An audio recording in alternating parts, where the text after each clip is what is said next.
Hey everybody, it's Chad, nobody else's auto, 7 o'clock Sunday evening, time for some Sunday night live chat for, as crazy as this sounds, the 200th time. Episode number 200. So we're going to talk a lot about that tonight. What got us here, clear back to the beginning. I did go back and look at some of the old videos. So we're going to talk a bunch about some of that tonight. So kind of crazy to think that episode number 200 and we're all back here. So looks like we are connecting on Facebook. As always, we are live on two formats, both Facebook and YouTube, as you see me glancing back and forth between monitors. Let's see who's here. Matt's here, ready to go. Leo's on. Charles is here. Charles is hanging out with us from home tonight, not here with us like last week. We had Charles in studio, and that was a lot of fun. Dan Buckman's here. Neil's here. Kevin L. 73 Buick Man. Lee from New York. Pappy made it back. Scott Lame's here. Number 200 on Matt's birthday. So it's Matt's birthday. Let's have happy birthday to Matt. Brian Dispatch is here. Pete's on with us. Kevin Brown's ready to go. Brian Waycamp's here. Dennis Chapman. Randall with the Nut Farm. Tumas is here. Bill Disk is on. Jim Petty. Great crowd here. Tractor Mike is with us on Facebook. Alec Blanchett's here. Balin Wire made it back tonight. So glad that you guys are all here. White Chevy Caprice. Not which one are we talking about, Tumas? I'm sitting here thinking of all the white Caprices I've had in the last few years. So Austin made it. Shane and Michael Glagola is on Facebook. Dad's here with us. So glad you guys all keep coming back. No, that good run and driving car. No, that was gone. I sold that a couple years ago. So Alex is here. James is on. So like I said, crazy to think that we've done this 200 times. We'll give you a Hudson badge. Let's start the night off right with a double shot of the Hudson and the Auburn badge. If I can hold the Hudson badge straight.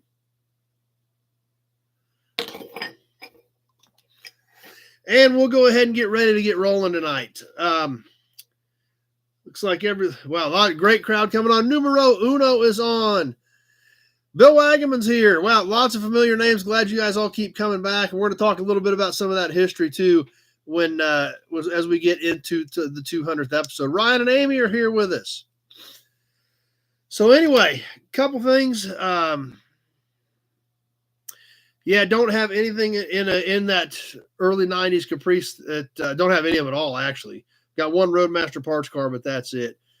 Rico and Jess are here with us. So, going to be a fun night. Lots of things to talk about. Going to give away a whole bunch of cool stuff here in a little bit. Hopefully your name is in here right now in the Big Buick oil can for the drawing here after a while. We give away the grill shell, Angelo's new book, a can, a plate. Lots of fun stuff coming up there. 200 thumbs up. Great idea, Jim. Let's see if we can get to that. Ken from Michigan's here. Oh, I got your payment too, Ken. I did see that come through. It didn't have an address on it, but I did get it. So anyway, Tractor Mike says boo to Jess. You don't want to boo Rico. Rico's all right. We can boo Jess though. But anyway, let's go ahead and get Boogie in here. As always, we'll get a little bit of housekeeping out of the way. Please double check your comment before you hit send. Make sure autocorrect didn't change it into something that I can't comprehend. If you're on the Nobody Show Facebook page, I cannot see those comments. This is a shared video from the Nobody Else's Auto page. Scott's here with us on Facebook. So you'll need to be on the Nobody Else's Auto page to comment, participate in the auctions, etc., or the Nobody Show YouTube channel. If you want to hang out on the Nobody Show YouTube page or Facebook page and watch, you're perfectly fine there. Bert's Adventure from Bangor, Maine's here. Invite two friends. Great idea, number one. Always appreciate that.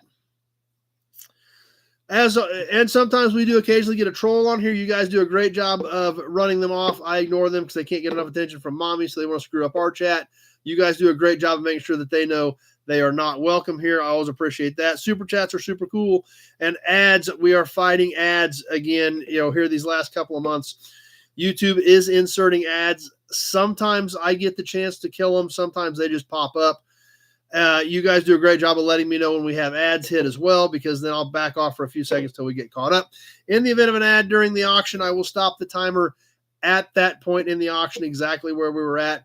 And then if it is less than 30 seconds left, we will reset it to 30 seconds. If not, we will start up right back where it was at. Kenny Peterson is here. Tony's on with us. So please keep that stuff in mind. Another little bit of housekeeping. This is the last week of February. There are not a ton, but there are a handful of unpaid items from January. If you've got something hanging from January, you need to get with me this week so we can get that straightened out and get paid and get the stuff shipped. If not, next week, everything from January that is not paid for goes back into the auction boxes. Now, for you guys, the majority of you guys, you're probably hoping the stuff, trust me, you're hoping the stuff doesn't get paid for. There's some pretty killer stuff that may be going back into the auction boxes next week. So Lance is here with us on Facebook. So please, if you've got something hanging from January, get with me so we can get that ironed out. If not, they're going right back into the boxes to be resold. Waiting on the decision on the Green Nova. It's got a VIN. It's got a VIN because I'm trying to get a title on it. So probably that thing's probably going to get parted out realistically. It would need a lot of work to do something with it. So where'd that come from?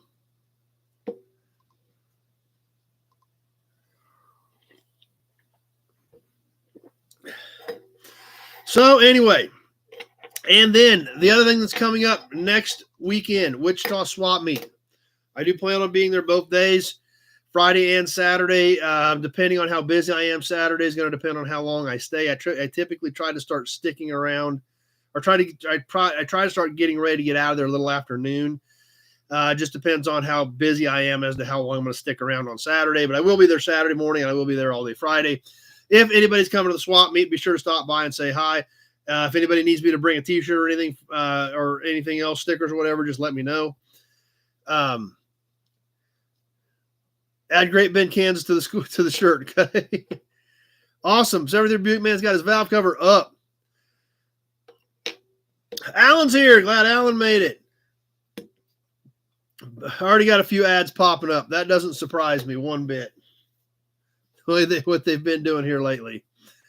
Perfect. Pete and Jess got their info to Pete, or Rico and Jess, excuse me, which brings up the next point about the get together on April 20th. If you have not emailed Pete and you want to attend, please do. There is Pete's email address.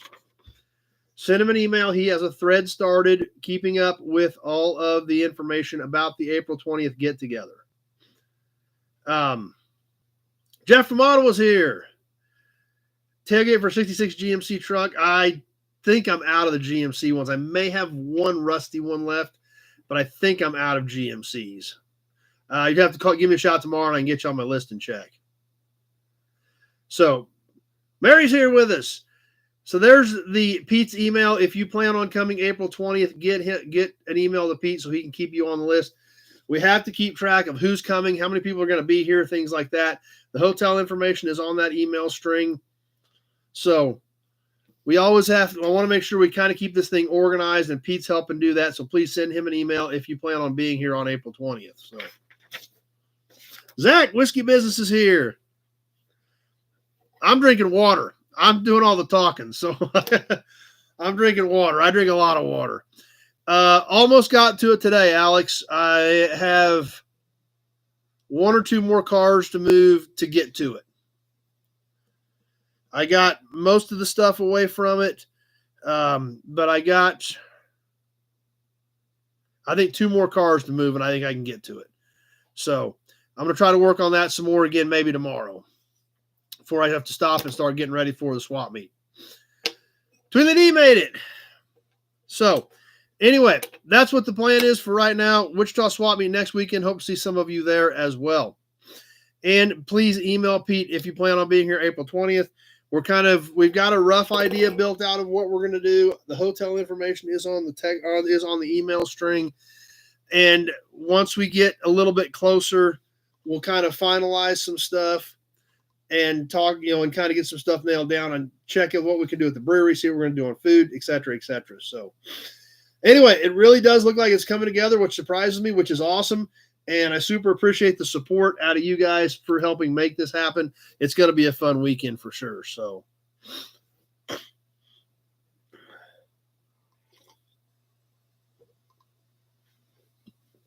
The swap meet is in Wichita, Kansas next weekend. April 20th is at the yard. Lots of viewers coming in April 20th. So, and that's something else. If you are pretty new here, maybe you've missed some of that over the last couple weeks. April 20th is a get-together of the Nobody's at the Yard. Email Pete if you are interested in that. Kevin's looking forward to it. Yep. Ought to be a good time. So, and as always, welcome to all of our new viewers as well. We do have some new ones pop in about every week, and glad you guys stopped by and hang out with us. Auburn badge.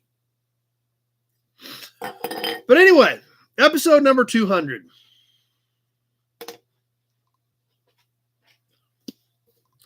Greg from Glasgow's on. Glad Greg's here.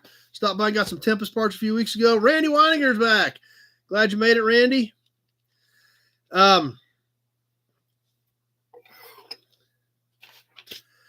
200 episodes. Crazy to imagine that, we're still here doing this 200 episodes later. I did go back. I did look at some of the old stuff. One thing I didn't realize is the first few were not on YouTube. I wasn't even doing YouTube live. The first few were just on Facebook. 200 is the drinking word. So the first about half dozen episodes were just on Facebook. And I don't know if, see, on YouTube, you can't do a live until you've got 1,000 subscribers. And I don't know if I didn't have enough subscribers or if I just wasn't ready to do it, because what I've got in my notes, believe it or not, I keep all this stuff.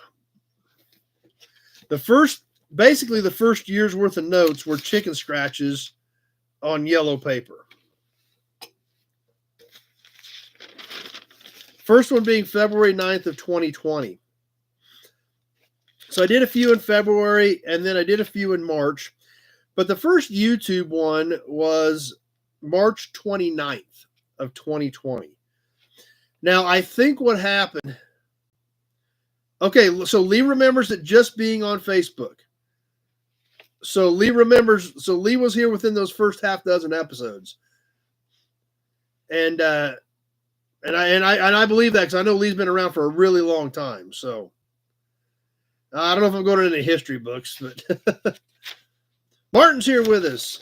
Dad said he's watching on the YouTube app on TV, so that's skipping the ads of the YouTube app on TV. So maybe that's something that would help you guys too. Jeff remembers it just being on Facebook.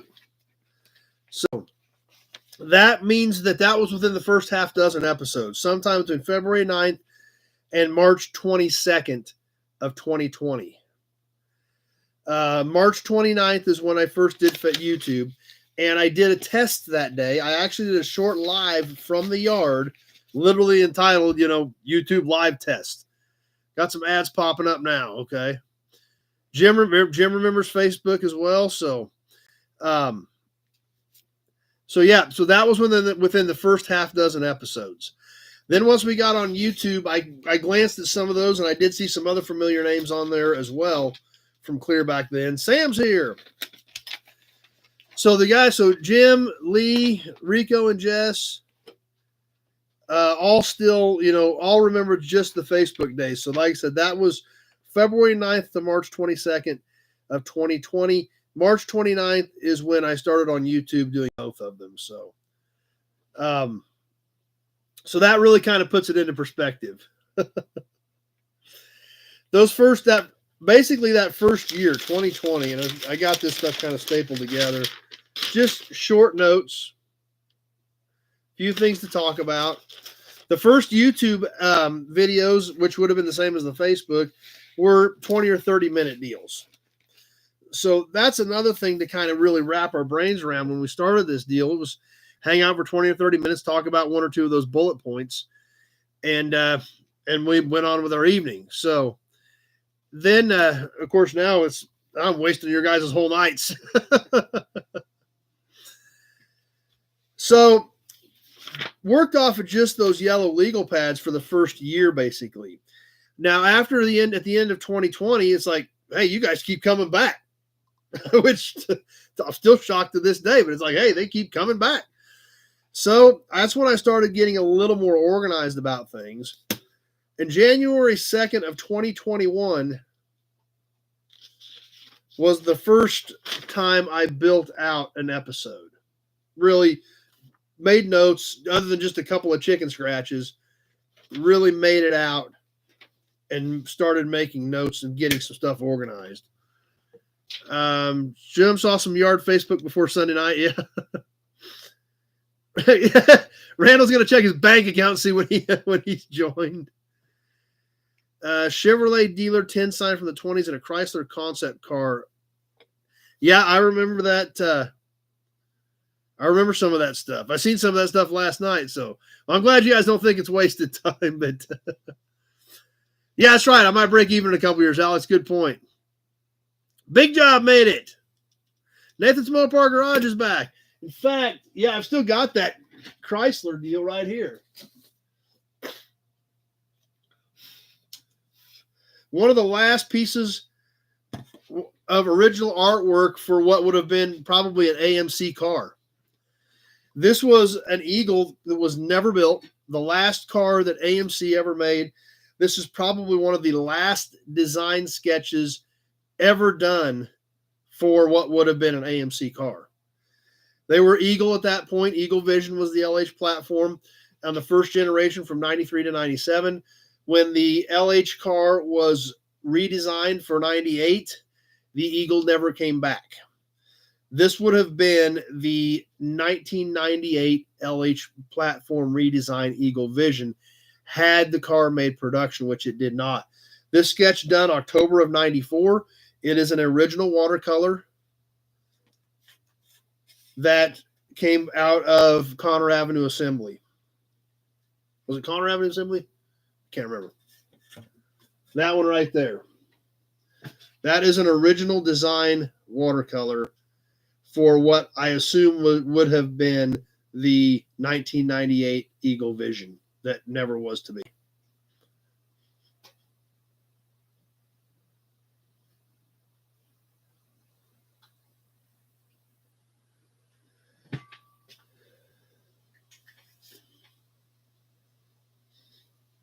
So that's kind of a cool piece.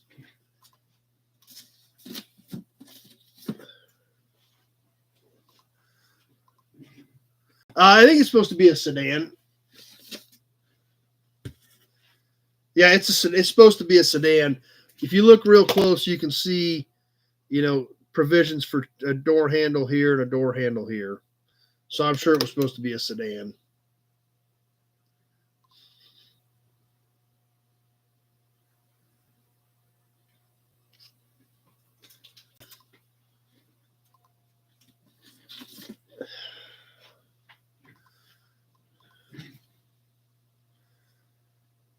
Sebastian's back. Haven't seen Sebastian in a while. So since January 2nd of 2021, there's all the episodes. Tony made it.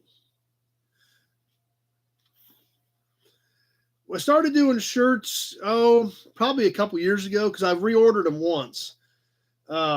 And I need to get a new design done. I'm getting ready to get a hold of my guy and get a redesign done. But it's probably been a couple years ago that we got the shirts. So, yep, there they are. Everything from January 2nd of 2021 all the way up until last week right here. We've got all of our notes. Billy Bowman made it. But kind of cool to be able to go back and look at some of that stuff, things like that, what was going on at that point. We've got it all. So, Neil's wearing his Nobody shirt. Awesome.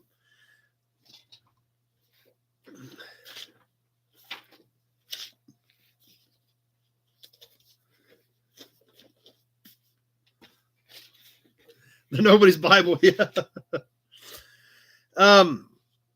So March 29th of 2020, I did a test live from the yard that day, and then that night we jumped in full feet first on both of them.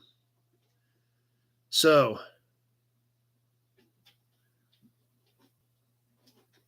more ads popping up, so. Yeah, those are getting to be a problem. There isn't much we can do about it. Unfortunately, we're at the mercy of the system on that stuff. But who was on back then? Obviously, Rico and Jess. We knew they were on. Jim said he remembers it, and then Lee Carr, they were all on just Facebook. So that narrows that down to the first half dozen episodes. Now, when I started going through some of the YouTube stuff and started seeing some of the, the names that were popping up and some of our, that were pretty regular back then. Some of you guys may still be on here, and it was kind of interesting. I've seen a few of them pop up as well. Our good friend that we lost about a year ago, Jason Withrow, huge supporter, and he was on back then. Still awesome what you guys did for his family. It was a shock to lose one of our original nobodies. But obviously, it's inevitable that type of stuff is going to happen, but it was a shock. Jason wasn't that old, and he was one of our original ones. So he was on back then. Great to see Dan Buckman jumped on tonight right away and commented. He was back. He was on right there, right at the beginning. So Zach thinks it was around 2022, but things like this kind of messing up his judgment, making it a little tough. So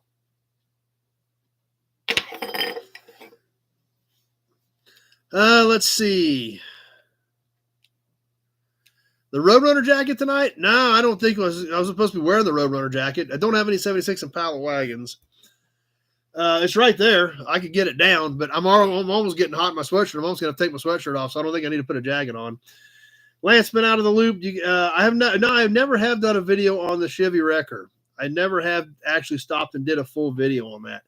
That's a good point, though. I do need to do that. That's something I need to get done. So, but nope, you didn't miss it. I just need to get one of the things I just need to do. The nice thing about the Wreckers, it's got that nice flat bed on it. So when I come over from a swap meet, we got cans and signs and toys and stuff. They all get stacked on top of there. So. No, we didn't auction off a car. A lot of other cool stuff, but not a car. So like I said, it was kind of neat going back and looking at some of that stuff. The first time we had somebody in here with us was Rico and Jess. In 2020, they came out for the auction on 2020, and they stayed over that Sunday night on October 4th. We had Rico and Jess here in the office with us hanging out. So that was fun too. It's kind of weird when I sit here and think back, over the last 4 years about, all of you that I've met in person, all of us that know each other just right here. But it's a great community, and it's been amazing what you guys do and your input and your support for not only me, but for everybody else. And just like we were just talking about Withrow, what you guys did when came together for his family was amazing.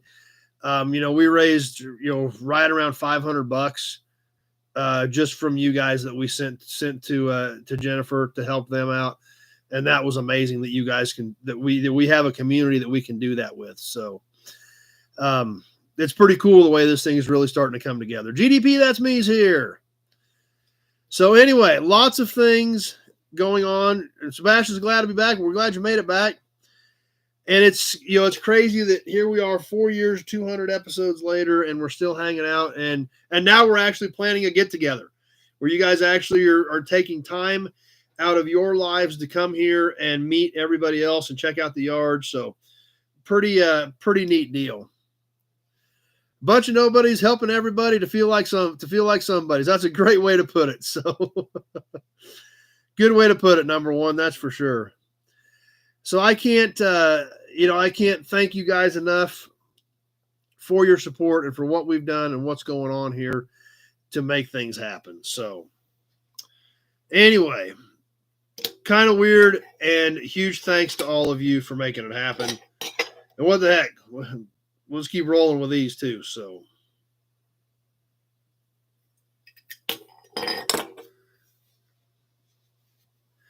ads, of course, shocking to no one. All right, we'll give it a second. I'll regroup here, see where I'm at, and probably time to go ahead and get rolling on to new inventory. So, but one nice thing about it, if we ever want to know what we did in the past, we can always look it up. The cats are one sleeping over there. I only see one. I don't even know where the rest of those knuckleheads are at. April 20th here in Great Bend is what we're looking at, Sam. If it's something you want to try to make, email Pete. I'm going to keep holding this up because it's so everybody can get Pete's email address. So live stream still seems to be a nice, enjoyable pace and hasn't changed. Well, we try to keep it moving. That's why I work on it and try to build it out.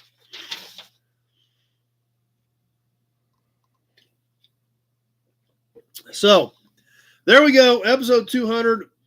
We're going to go ahead and keep on rolling through the rest of the episode tonight. It's just cool that we're still here 200 episodes later. And we'll see how many more we got. We'll see how long you guys keep coming back and hanging out and see where this circus goes. But we're having fun doing it, and we've got an awesome group of people. So Big Job found us on Craigslist, so that's cool. These shirts are available now. The new shirts I haven't got designed yet, but I've got some ideas of what I want to do with them. 800 more. Holy cow. That's a long time. But we'll keep working on it if you guys keep coming back. 800 more is a really long time. But hey, if you'd have told me that we were going to get to 200 episodes, I'd have thought you were crazy. So that's a good way to put it, Zach. If this is a circus, we got some really cool monkeys. I'll go with that. Alex, that's a great way to spend a Sunday night. Perfect. Rusty Oakie's here. Neil, met Neil on Rocky Mountain Race Week. Jeff's keep feeding us. We'll keep coming. So that's what we'll keep working on. Tour of the Gorilla Campus during the get-together. That's a long ways away from here. So we can't do that weekend, but I am working on, in fact, I've got another phone call on it tomorrow. I had 3 meetings on campus last week. There's going to be a lot of gorilla stuff coming out. There will be a lot of gorilla stuff coming out over the next year. So some on my channel, some on some stuff we're going to build out for them, but lots of cool gorilla stuff coming for sure. Rusty Oakie's getting his Cadillac valve cover cleaned up. Awesome. Matt found us looking at the swap meet video from Springfield. Cool. 800 more would be 16. Holy cow, 16 years. Weston always looks at Craigslist for updated pictures of the car. So, yep, Sam, check it out. See if you can make it work. Double or nothing. Let's go for at least 400. Okay. That's a lot. It sounds a lot better than 800. Holy cow, that's a long ways away. But hey, if we keep working on it, you guys keep coming back, we'll keep working on it. So, looking for something to watch on Sunday, ran into this, and after that, I've been hooked. Well, I'm glad you guys are, Leo. I'm glad you're here. Austin found us through Vice Grip Garage. Yeah, that was cool when Derek stopped by. He's a great guy, too, and that was fun, too. On Craigslist, I'm actually in I posted 375 markets on Craigslist. I was doing it quarterly. They raised the rates, so I'm backing off to 3 times a year as far as what I post on Craigslist. So every 4th month, I will build a new ad with new cars, new inventory. That's in this notebook, where I actually have a list of all these Craigslist markets that I work through and post the ads every. Well, I'm on a 4-month cycle now, but yes. So I do list in 375 different Craigslist ads 3 times a year, markets 3 times a year. Jesse's going to be in Wichita. Awesome. Stop by and say hi. And let's see. Randy switched to PC to watch, not getting ads there. Okay, hopefully that'll help too. So anyway, onward and upward to the next episode. Well, after we get done with number 200, but Sam's back with us. Glad you made it, Sam. We'll keep working on this. We'll keep filling her up, and shoot, here in a year or two, we're going to have to get another notebook. Yep, Kevin L's definitely been here for a while. We're Sebastian's favorite channel. Well, thanks. Appreciate that. And so that's what's happening. We'll see some of you in Wichita. Be sure to email Pete, and we're going to move on with episode number 200. Move on up to new inventory. We did pick up some cars this weekend. Went and picked up a 1967 Pontiac Tempest. It is just a 4-door, but it is kind of unique. It is a Cammer. Anybody remember the Cammers? They're kind of an interesting setup. I know somebody I know. I'm sure Tony knows what they are. Tony's a big Pontiac guy, but Alex remembers them. Yep, it is. That's you're right, Neil. It is a 6. Yep, that's exactly right. Overhead cam, inline 6. So Alec found us right on Facebook looking through for part searches. So Revised Nobody's Bible, the 2nd edition. I guess that'd be a good name for the next notebook. But yep, it is an inline 6 overhead cam. Kind of a very unique engine. So we'll be bringing you a video on that. And actually bought some cars. Well, see, number one, they actually had a Sprint that was a 4-barrel overhead cam 6. The Sprint actually was the 4-barrel version of it. They had a regular one, which is this is. I think it's just a 1-barrel. And then the OHC 6 Sprint was the 4-barrel performance model. So that's right. Rico and Jess will be in Wichita as well. So if you are going to catch Wichita Swap Meet, be sure to stop and say hi to them. John found us watching Tim's videos. I'm sure we'll see you next weekend. I hope I do. I got to bring you a running board. So, and more ads, of course. But I did get picked up a couple cars yesterday that did fill some holes. Dad and I went and looked at a bunch of Fords. Probably going to end up with several of them out of there, but I did pick up 2 yesterday.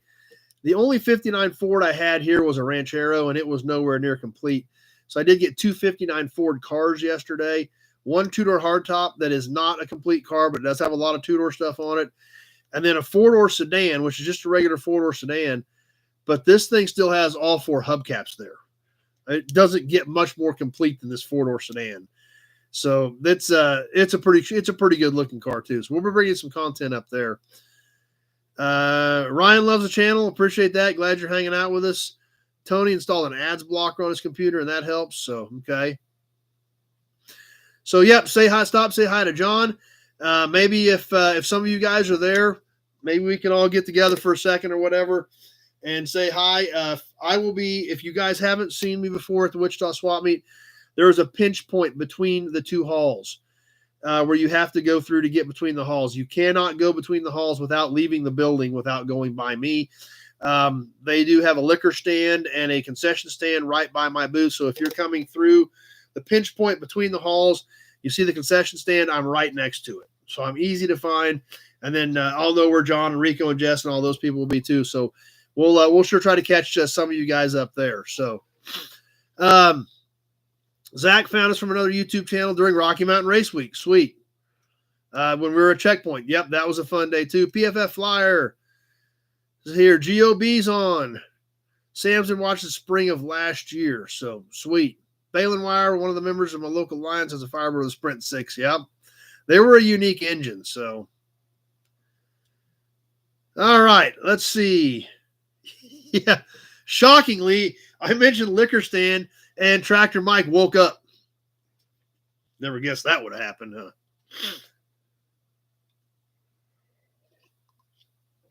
So that's where I'm going to be at the Wichita Swap Meet.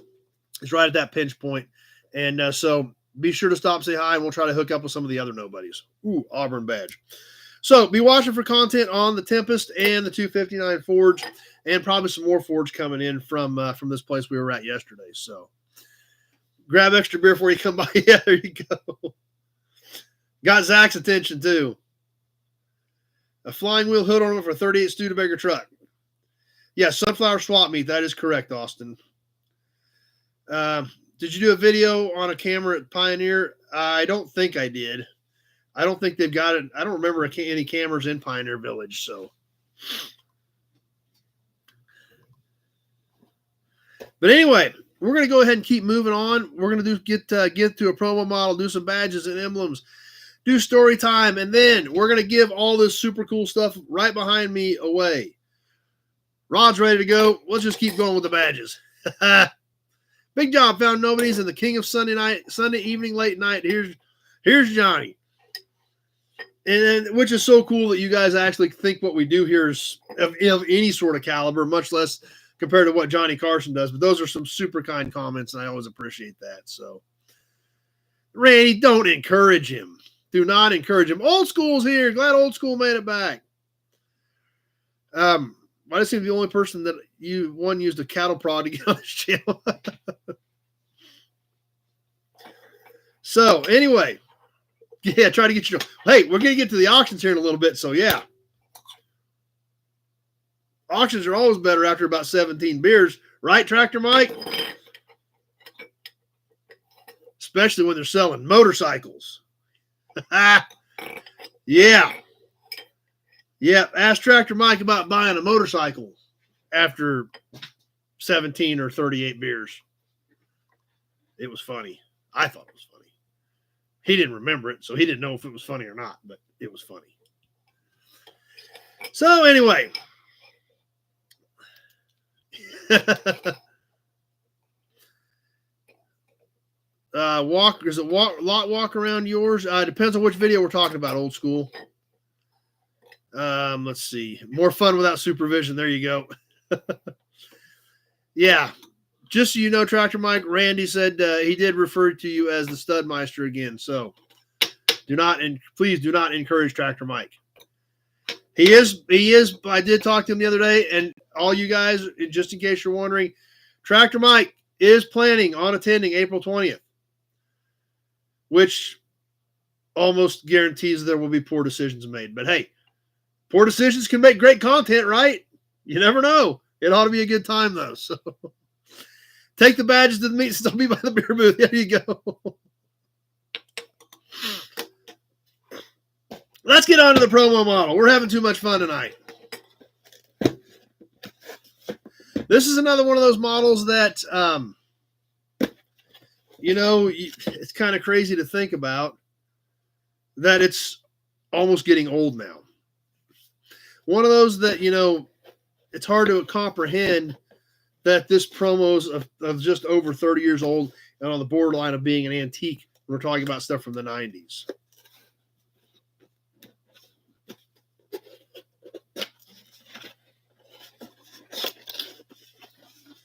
And here it is. More ads. Still in the box on the black 1993 Chevrolet Camaro Z28 promo. Obviously a great looking piece. Still in the box. Still wired down. Never been out. So still in pretty good shape. Just crazy to think that it's a 93 and it's 31 years old, and in Kansas 35 is an antique. So great looking promo.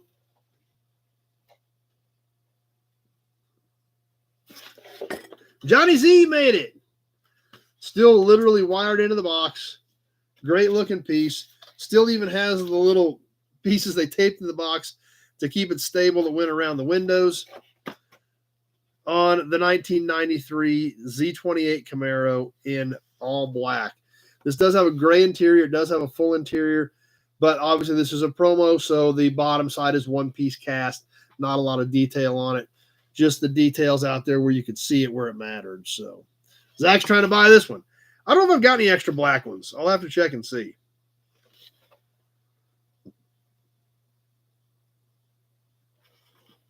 So kind of a cool one. I dig it. Of course, that's definitely my generation of these cars, so I'm definitely a fan of it. Glad you guys liked it as well. Now, I got to make sure these little blocks get in the right position as I close this box back up.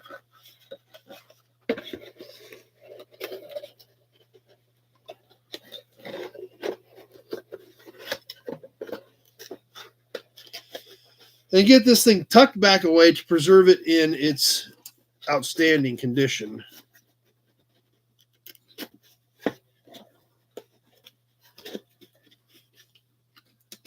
On the AMT 1993 Z28 in black.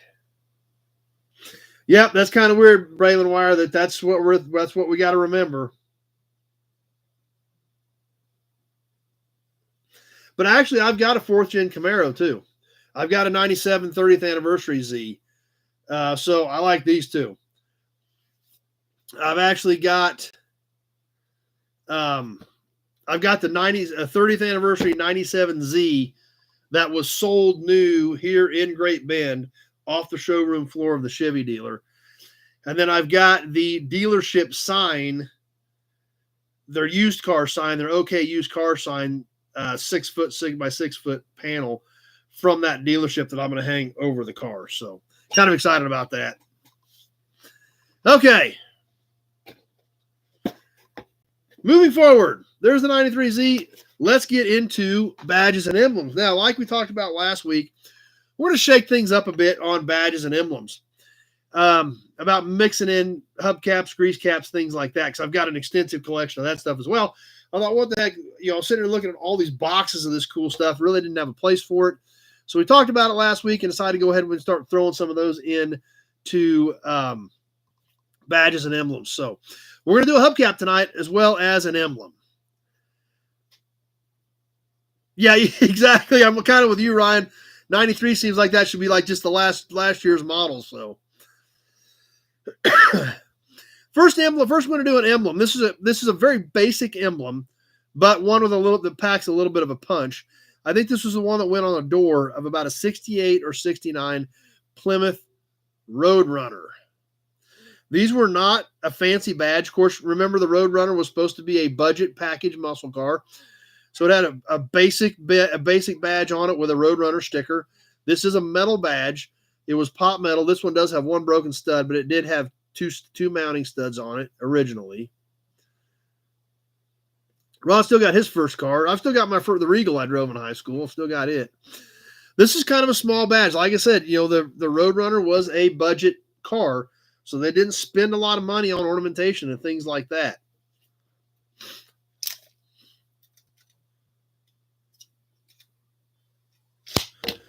Three 3/8 long, 5/8 tall, basic chrome-plated pot metal with the Roadrunner. It is a metal insert that's stuck in there, but nothing really exotic. But like I said, it was a budget muscle car. They weren't going to spend a ton of money on it. So they never did 73 Buick full-size promos. So says Bill. Bill's a resident promo expert, so he would know. So there's our first emblem, the 68-69 era Roadrunner. I think this is the one that went on the door emblem for the Plymouth Roadrunner. Next, we're going to do a cap. I love the idea of mixing these caps in. You guys said you were down with it, so let's check it out. That's right. The Buick or the bird sticker was the cool part for sure. The first hubcap we're going to do since we're adding hubcaps to the mix, is a cap that one of the first caps really that I probably ever really recognized as being a desirable cap. Obviously, you guys all know I grew up on Buicks. I cut my teeth on Buicks, especially 40s and 50s era stuff up into the early 70s. So it was one of the first caps that I remember to watch for that was desirable or people wanted them. And this is this is why I've always saved one. This one isn't perfect. It's got a lot of dings and dents around the edges, but it is a good, presentable looking hanger type cap. On the 1955-1956 Buick Roadmaster cap. Obviously, this had a 2-bar flipper. That was specific to the Roadmaster. The other cars just had the red center in them. Basically the same cap, no bar, and a red center for 55. Now, 56, they used the same style of cap. However, they made the plastic insert larger on the 56 cap. The Roadmaster stayed the same. 5 and 6 both used this 2-bar with a smaller center. The standard 56 cap had a larger plastic center in it without the bar. The 55 regular cap, the center was, I think, about the same size as the Roadmaster. So like I said, growing up on Buicks, this is one of the first caps that I really remembered to watch for, learn to watch for. Now, anybody that watches Jay Leno, if you've seen his 55 Roadmaster, that was the car that, like his first car when he drove to California to try to make it big. And if you look at that car, obviously that's a full custom built car. It looks like a 55 Roadmaster from the outside, but nothing underneath that car stock. But it has these caps on it. But it's a full custom chassis. And I believe it's got 20-inch wheels. Well, this obviously is not a 20-inch hubcap. I don't know if these were probably 15s, I'm guessing. Yeah, it looks like these were like 15-inch caps. But he has like 20-inch wheels on that car. So they had custom caps made for that car that look just like these, but they're 18 or 20-inch wheels. So I've got an early turbo. I've got a 78 turbo Regal that I've had since that was my first car that I drove to school. Tractor Mike's got a turbo Monte Carlo. So I've got a turbo Regal. Tractor Mike's got a turbo Monte Carlo. But a Grand National something I want. I've just never have actually had the opportunity to buy one. So Glenn made it. So I hope you guys like this as we start mixing some caps into the badges and emblems section. I've got thousands of emblems too, but I've got so many cool caps sitting around that I thought were worth sharing, and we never really had a place to slide them in. So we talked about it last week. You guys were cool with it. If you change your mind, let me know. But for the meantime, we'll just kind of start mixing some of it in and check some of those out as well. So Jess says keep caps, period. Keep caps. We can do it. It's a lot of fun. I like talking about these particular cars and things like that. So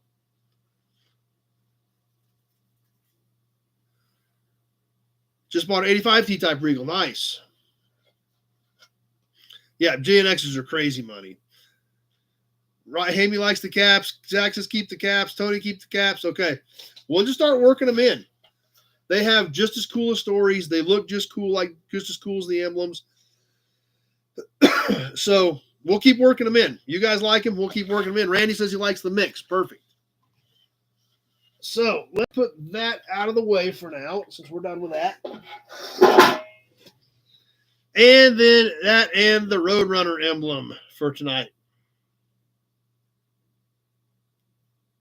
Alan loves the caps. So sounds like it's pretty much unanimous to keep working caps into the badges and emblem section.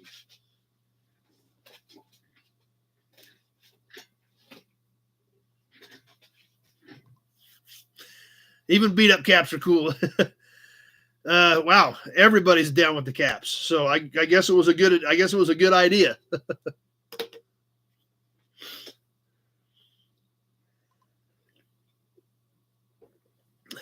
But guess what that means, guys? That brings us up to story time and one step closer to giving all that cool stuff away. Story time tonight, we're going to look at there again, shockingly, a Buick, going back through some of the old stuff. We actually got this car in Kansas City. We usually didn't go that far to get it. This was word of mouth through a guy that we knew up there. And so we went up there and got it and brought it back. And it wasn't a bad car. I think it went to Wichita is where it ended up. I don't know if it ever got done, but I think it went to Wichita back in the late 90s is kind of what I'm thinking. More ads.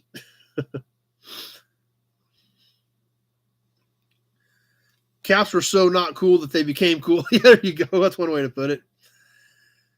All right. Some people got ads. Are we coming back? I'm getting more people saying they got ads than coming back. So we'll see what happens here for just a second. Anything cars or trucks are good. So, okay. Looks like we're back. So this car here, one that we picked up in Kansas City, brought it back. I think it ended up in Wichita on this 1963 Buick LeSabre convertible. These pictures aren't very good. This was when it was tucked in one of Dad's storage buildings up out in the country where he had cars at. So it was pretty much a complete car. One interesting feature about it, it did have side marker lights. Not something you typically saw on a LeSabre. Some Electras had them. Some Wildcats had them. Typically, a LeSabre did not have side marker lights. This one did. But this was pretty much an intact old car. And like I said, I don't know if it ever got finished. I just know I think it went down somewhere down in the Wichita area back in the late 90s. So if anybody out there seen a 63 LeSabre convertible here at a car show recently, maybe this was it.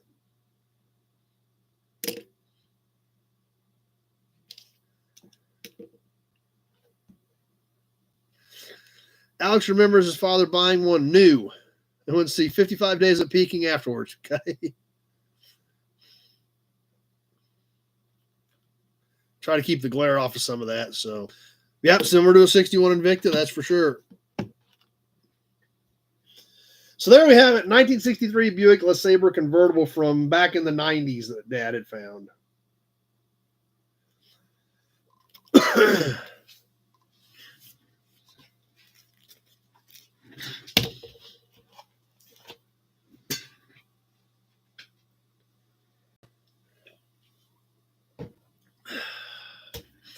All right.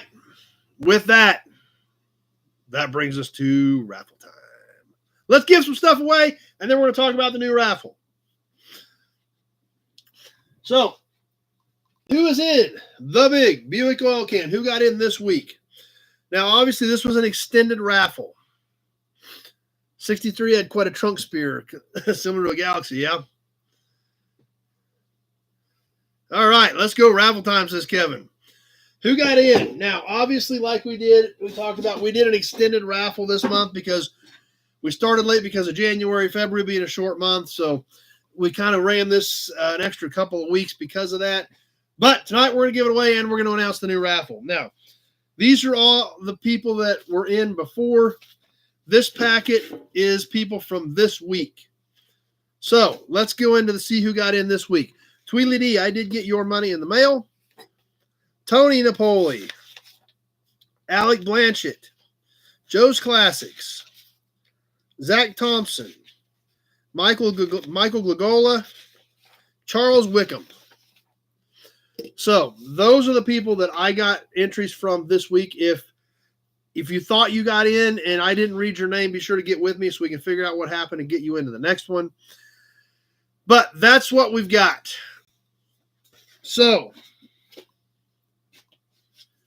all these names in here packed away.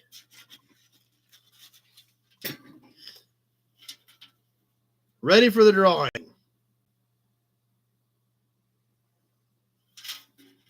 Zach needs a drink. Don't blame you. There we go.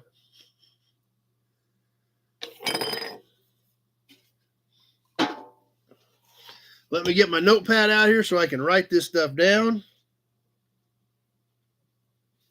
as we do it.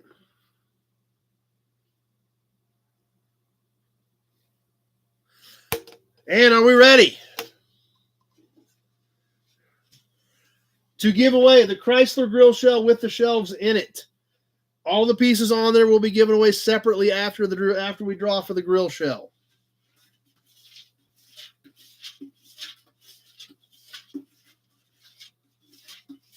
Justin's here with us.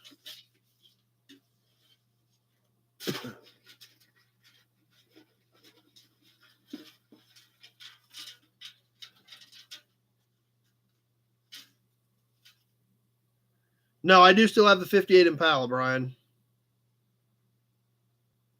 I think I got one. What do we got? Adam Briggs.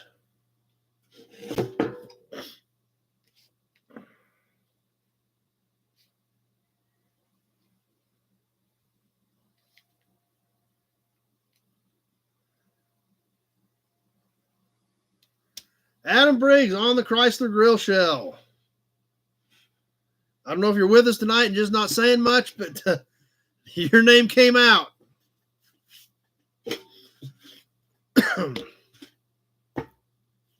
Up next, the book, the Duesenberg SSJ, the Special Speedsters, donated by our good friend Angelo Van Bogart, editor of Old Cars Weekly, is donating one of his new awesome books for the next winner. Check out some of the pictures in this thing.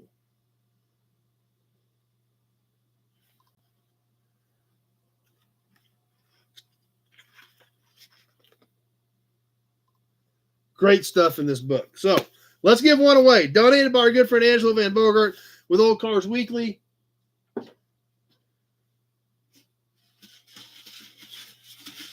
Adam is out. If we pull his name again, it doesn't count. So Alex says he definitely wants the book. Well, let's see. Let's see who's going to get it.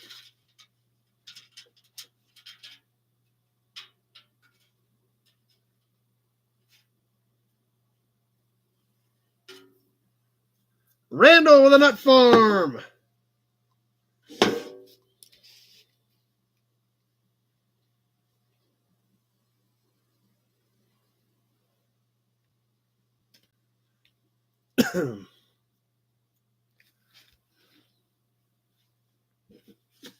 All right.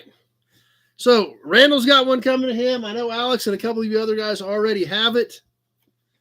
If you don't have it and you want it,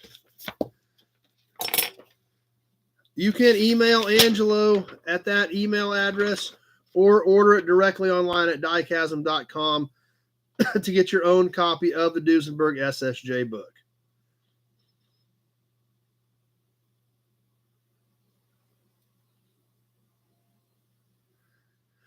So you can send Angelo directly an email at that and order it. Tell him you're a nobody, and he'll get you taken care of. You don't get this one. This one's mine. So, all right. Quaker State can, 1951 Kansas license plate. Adam and Randall are both out. Let's see what else we got.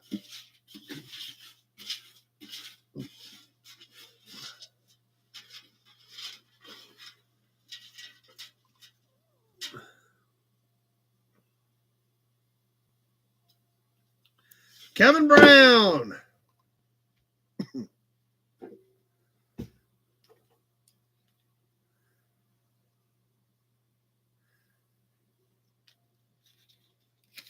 All right, Kevin, what do you want, the plate or the can?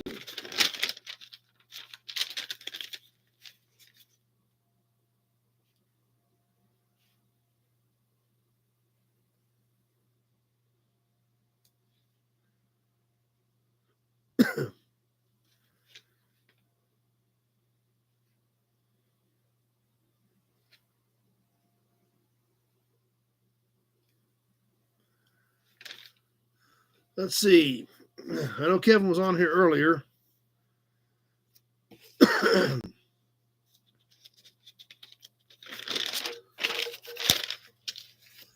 Give Kevin a few more seconds. Maybe he's going to see if his comments hung up on whether he wants the Quaker State Court or the 1951 Kansas plate. Kevin cut out. You won, Kevin. You can have the plate or the Quaker State Court. Can. Okay.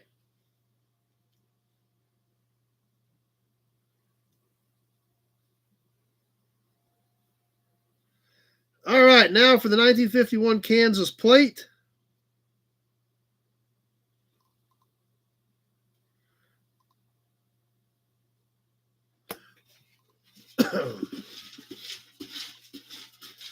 Let's yank one more name out of the big Buick oil can.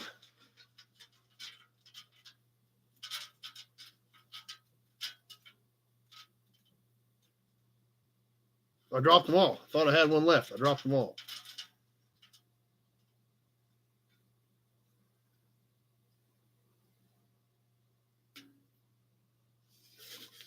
Charles.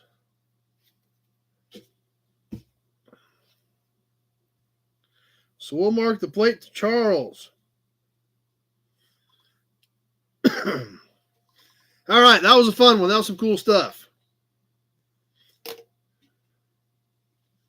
All right, now what are we going to do next? I'm going to show you. Because you guys want to know what's coming up for the next raffle, right?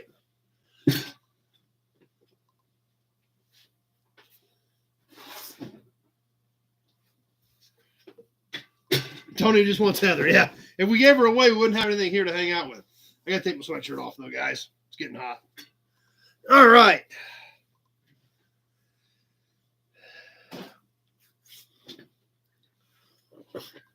What's going to happen for the March raffle?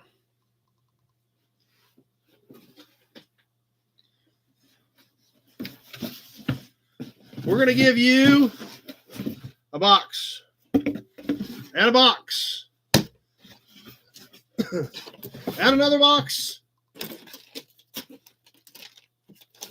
And one more box. Yes, it's a mystery box month. What we're going to do is do 4 names. The 4th name will be the small box. The 3rd name will be the next box. The second place winner gets this box, which was 10 by 8 by 6 diameter wise.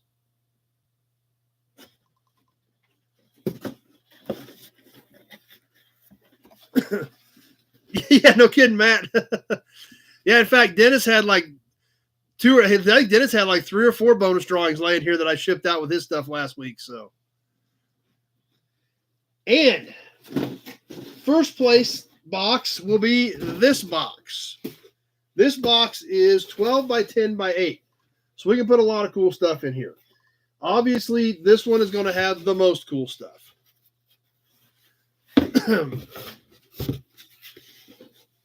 And it is going to be a mystery box. Don't get me wrong. But I'm going to show you guys occasionally something that's going to go in it. So we're going to start the mystery box off right now. Going into the big mystery box for the first place winner. And I'm not going to show you everything, guys. I'm just going to show you a few tidbits to kind of whet your appetite. The first piece going into the big auction box, mystery box for March of 2024. 1956 license plate in the wrapper.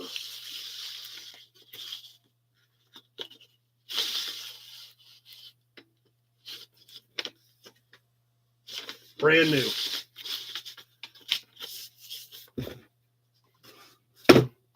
Into the box. First piece in the box. So we're going to have some fun with this. We'll show you some tidbits here and there as things go in, but there will be a lot of stuff that nobody will know what's in them until they get there. Now, there's going to be the 2 big boxes can handle a license plate. These 2 smaller boxes obviously cannot handle license plates. But there will be something like what we talk about in everything in here. That one was Labette. Kenny, grass Raffle Winners is driving, needed a beer. Okay, well, yeah, let's help you out there, Kenny. So, these will have license plates, badges, emblems, maybe a toy here or there, matchbooks. I mean, anything, any of this old school related stuff that we do in auctions. There will be a smorgasbord of it going into these 4 boxes for this month's raffle. So if Jess wins a box, we're going to change what's in it. Yeah, we'll send Jess an empty box. That would be even funnier. Yeah. So I think that'll be fun. We've done this once or twice before, and it's always been a lot of fun. Oh, I can definitely box you a bunch of cat turds, Jess. That's not a problem. Great Kitty can crank those things out like crazy. And I think it'll be fun showing you a couple of bits and pieces as we go along, but there's going to be a lot of cool things in here that you won't know till you open them. So we'll see what we stuff in them. Cans, plates, toys, emblems, grease caps, all kinds of cool stuff like that. Got to be coming somebody's way. 4 boxes for March raffle. And that being said, you know what time it is now.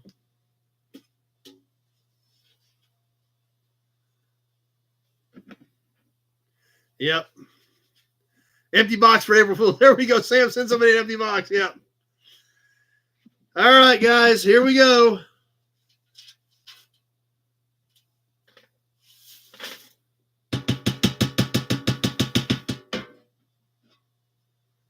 Ready for next month.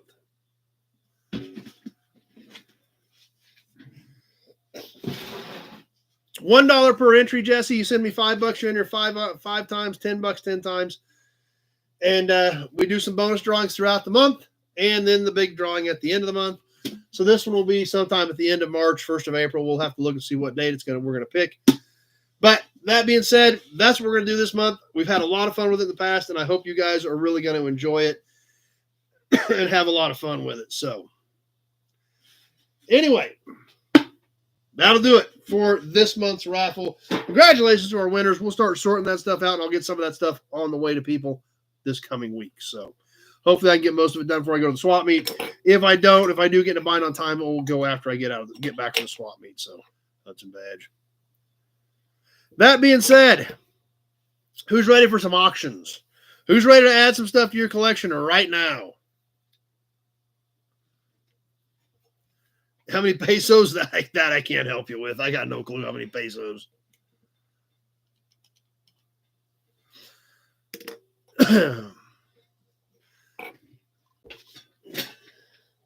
I got a whole box of cool stuff piled up here, ready to go to your guys' collections.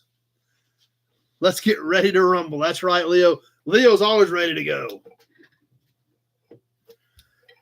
As always, for you guys who haven't been on during the auctions, you're not sure what's going on, we'll go ahead and go over some of the rules real quick. We'll hold up a piece. We'll look at that piece. We may talk about that car a little bit. We may talk about some flaws in the piece, any damage. We may give you some dimensions. Tony just wants more Pontiac stuff. And as we're talking about that particular piece, if it's something you're interested in, go ahead and throw a number out there so I know that we've got interest in it and we're ready to go. So, Big Job says we got 52 likes. Somebody said let's get to 200 likes. So hopefully we'll get to 200 likes tonight. That would be pretty neat, actually. After we get done with the description, I will announce where we're at on bids, and then we will put it on a 2-minute timer right here on my phone. I keep it right here in front of the computer so I can keep an eye on it, as well as bids on both formats, Facebook and YouTube. Zach is locked and loaded and ready to go. I do not take Bitcoin, Maddie. Can't help you there.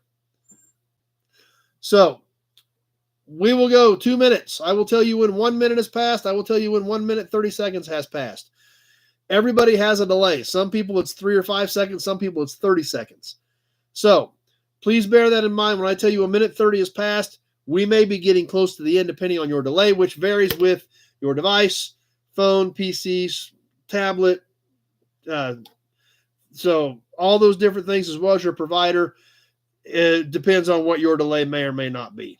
So when we're looking at a piece, $1 is 17.21 pesos. Okay. And we got ads starting already. So I'll tell you when we hit a minute. I'll tell you when we hit a minute 30. When I see 2 minutes on here, I will announce which high bid I have depending on the format as to announce who our winner is. So ads, if we do get an ad in the middle of an auction, I will stop the timer immediately as soon as I see ad in the comments.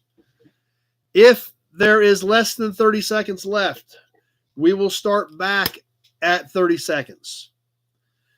So if we get stopped, if we have an ad pop up and there's 15 seconds left, we will give everybody 30 seconds because some of the delays can be 20 to 30 seconds before we hit the timer. So Ryan's ready to go. He's getting thirsty.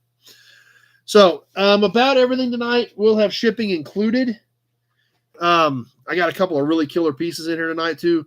I've got one piece that we'll see what it does. It's a toy, and you guys know how I don't like selling toys, but I think you guys are going to like it, as much as I do. It's a great piece. So shipping will be included to the 48 states on all this stuff. If you're not in the 48 states and you want to play, that's fine, but you will have to do probably a money wire to get me paid, and then you will have non-U.S. shipping. Reason being, this kind of feeds itself, and you can easily spend a ton of money shipping out of the U.S., and that will kind of torpedo the entire project and the whole auction system for everybody. So you're more than welcome to play. Just bear in mind that's what we'll have to work with. And, like a lot of you guys do, if you want to wait, a week or two and get a few things built up, that's fine. I just don't like letting them run over a month, just like where we talked about as far as the stuff that's hanging from January, that next week we'll be going back into the auction boxes, which if they don't get paid for, I know it's going to excite some of you guys because there's some cool stuff in there that I know some of you other guys were after. So that being said, if you've got any questions, throw them up there. Or if you're just not really sure what's going on, but you see something you're interested in, you want to play along, go ahead and throw a bid up there. And then if you're still not sure what's going on, my phone number is in the description part of this video. So tomorrow morning, just give me a call. Say, hey, I bought this and this. What do we need to do? I'll walk you through it. We'll figure it out. Not a big deal whatsoever. So if you see something that you're not sure about, let me know, and we'll just give me a shout tomorrow. We'll get it figured out. So if you get something bought and you're a little nervous about what to do about it, don't worry about it. Call me. We'll get it figured out. Perfect, Leo. Sounds good. So are we ready? We're ready to start digging through the box? Where should we start?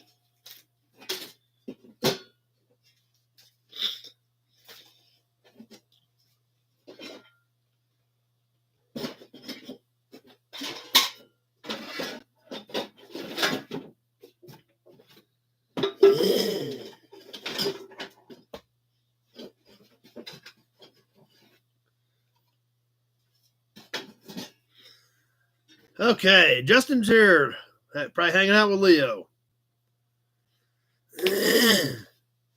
We'll start off with just kind of a basic piece here. These first few pieces, I will read all the bids as I see them, just so you guys can get a feel for what you see on your screen versus what I'm seeing. So bear in mind, these first few pieces, I will read all the bids, even if it is not something that, even if it's not the high bid, we'll go ahead and read it anyway as we get, so you guys know what's going on. This first piece, and as usual, we do a couple pieces that, a little bit lower dollar to kind of get things rolling, although this is a really cool piece. If we've got do we have any GM truck fans on tonight? Guys who like GM trucks? Because the first piece is going to be I'm not sure, does this have a year on it? I know within a couple of years. I'm not sure if it tells us the exact year.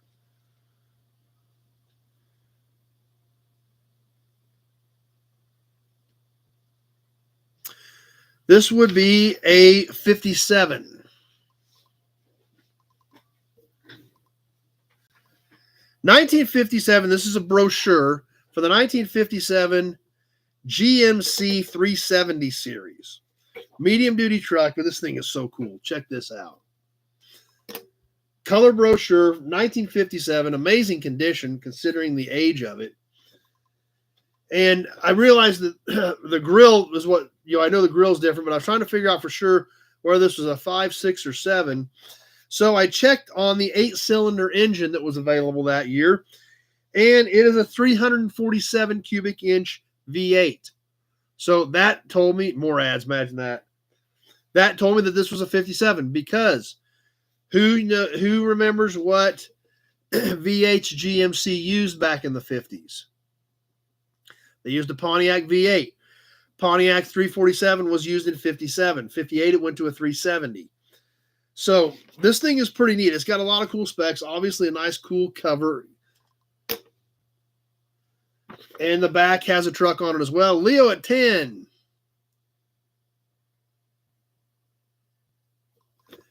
And it folds out.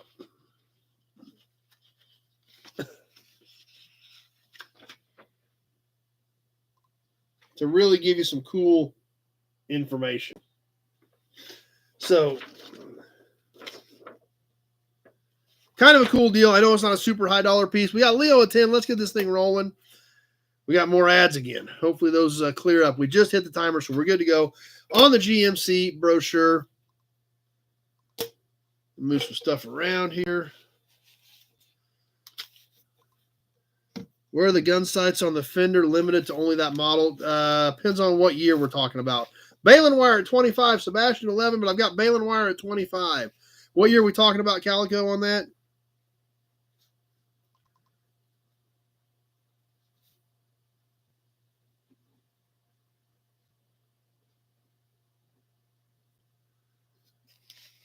Toro powered diesel. Was there a diesel in the brochure? Let's look and see. Good question. Nope, just the Jimmy 6 and the Pontiac V8.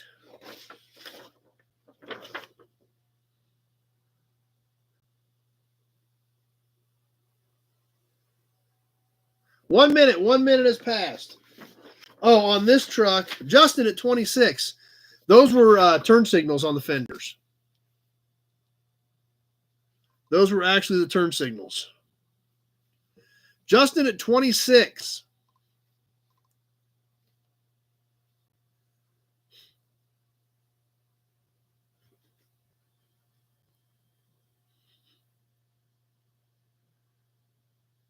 There's the minute 30 mark. 30 seconds left to go.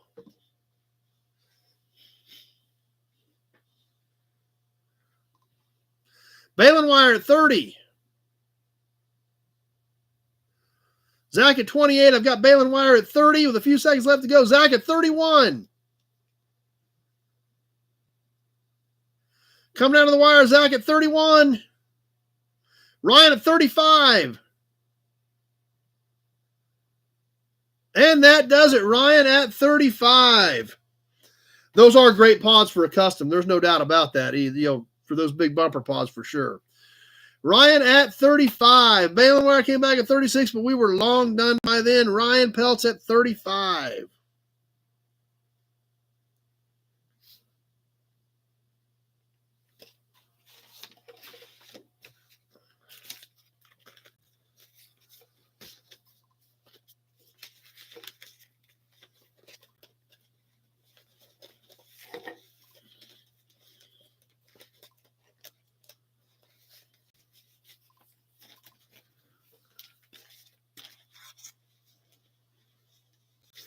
Put this back in the plastic sleeve so it's protected.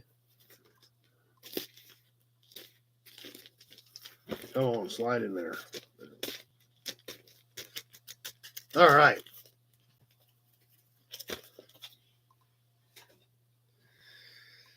Okay, what do we want to do next?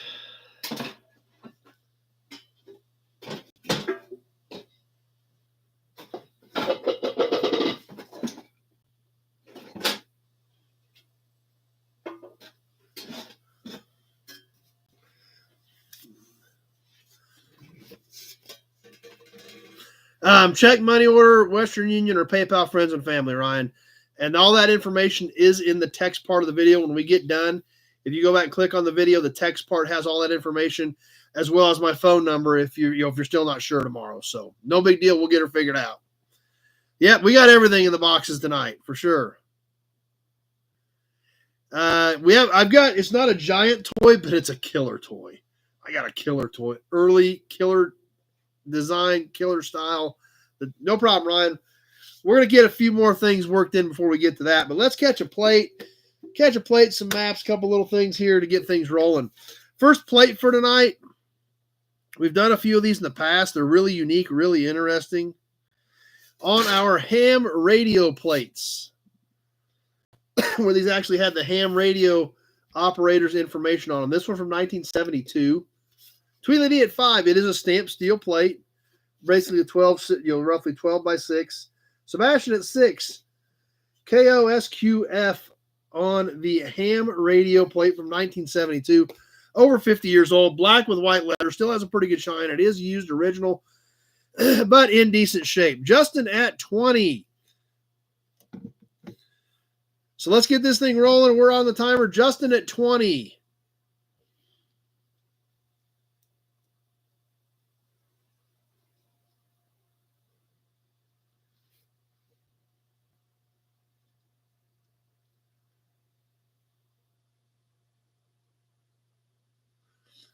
All right, Alex at 25, even though it's not his call sign.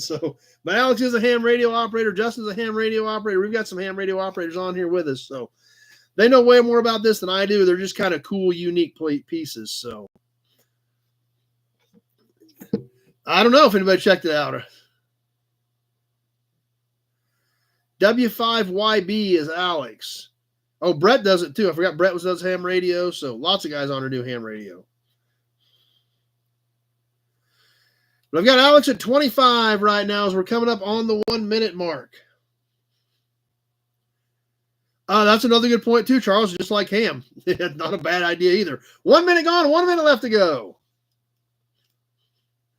Kind of a fan of ham sandwiches myself.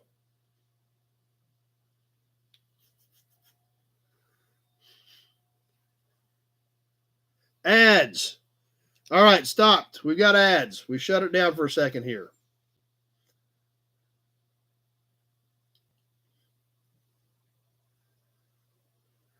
We're at 117. So, okay, we're back. We're good to go. Alex at 25. We're back on the timer. Let's go with it.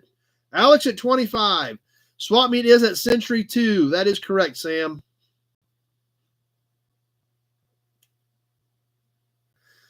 And there's a minute 30. A minute 30 gone. 30 seconds left to go. Alex at 25 on the ham radio plate. Leo at 27.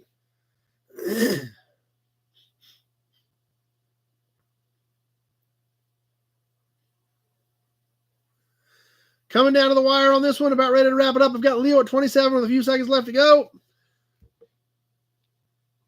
See if there's any snipers out there tonight. Leo at 27.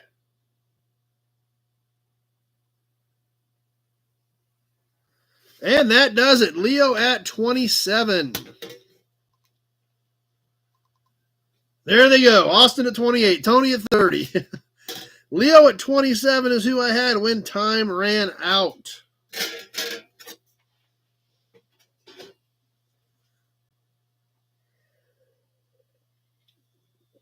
Okay, though that call sign is not in use, so good to know. We're going to throw something else at you guys that we've never done before. I'm going to see what you guys think of it. We're actually going to sell you a pair of these. These were actually oil bottle tops from the Master Manufacturing Company. There's a pair, both Masters, 2 different sizes. These are metal lids for oil bottles that screwed on and then you could pour out of them. Same company, 2 different sizes. The tall one is bent a little bit. This is actually stamped in. This is all stamped in the metal. You can see the seam on them. Randy started us off at 25 on this pair of oil bottle tops. These are kind of neat pieces. I don't have any bottles, but I mean, the bottom side, these are, I don't know what size they are, but they will thread on, just a regular screw on top. Leo at 30. So we're going to sell you the pair of them since they are the same brand, just 2 different sizes from the same company. See if I can find a way to hold them here.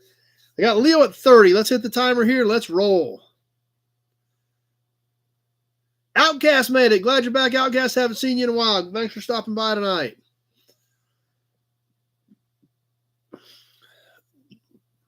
Randy at 35. What have Randy doing some more pinstripe work? We got to see if we can talk Randy doing some more cool pinstripe work like our nobody sign over here that he did for us last year. I don't know what size they are. I didn't try them. Depends on what size they are. I'll give you I'll measure it real quick. I don't know if they'll fit a mason jar or not. They're about 2 5/8 ID. These are about 2 5/8 ID.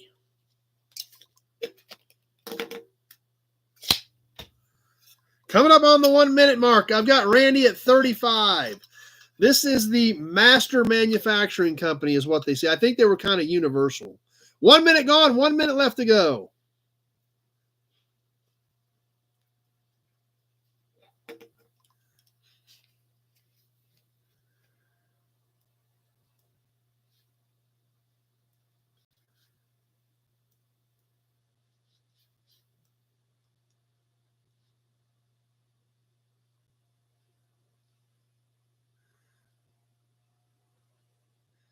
Coming up on the minute 30. There it is. Minute 30 gone. 30 seconds left to go. Randy at 35 on the pair of oil bottle spouts. Leo is reloading. Randy is working on some stuff for us. Awesome. Few seconds left to go.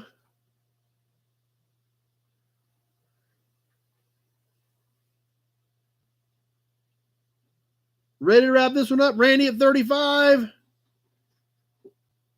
And that'll do it. Randy at 35 on the pair.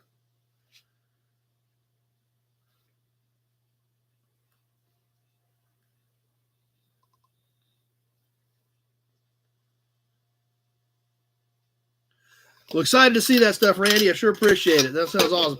Randall came back at 40, but it was a little too late on that one. So please, guys, get those in early.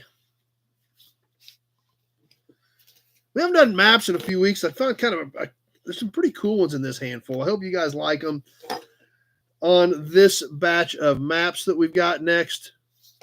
Starting off with standard, probably 60s era on a standard. This is probably early 70s Phillips 66 Texas.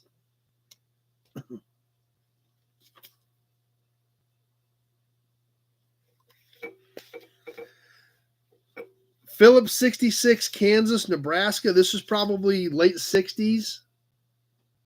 Leo at 10.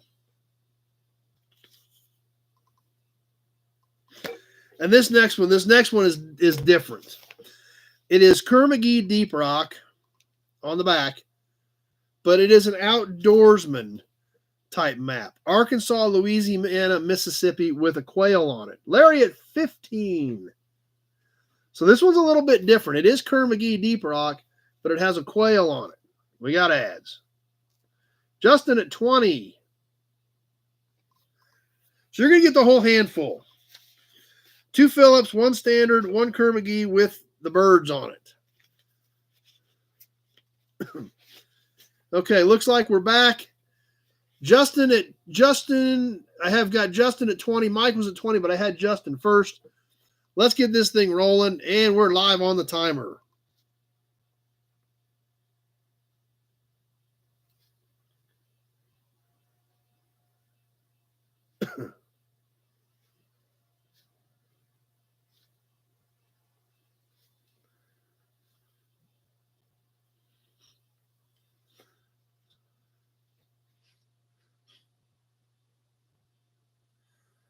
Getting all 4 one-shot deal, Justin at 20.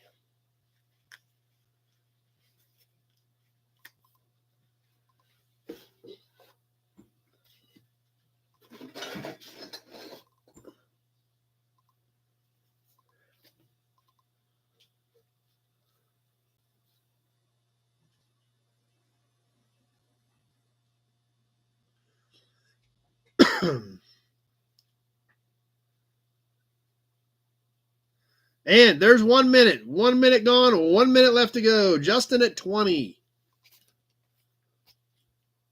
All 4 of them, one-shot deal.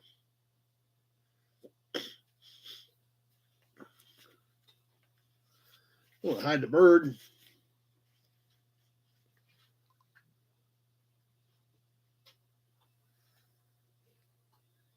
Coming up on that minute 30 mark. Larry at 21 as we hit the minute 30 mark. 1 minute 30 gone. 30 seconds left to go. Larry at 21. All 4 of them, 1 bid.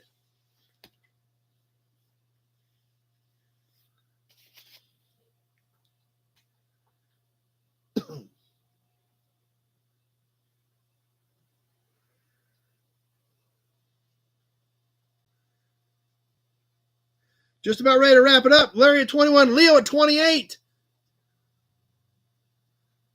And that will do it. Leo at 28.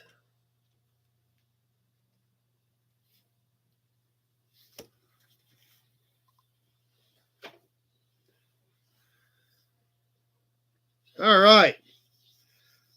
Who's ready for some cool stuff? Let's start moving into some really cool stuff.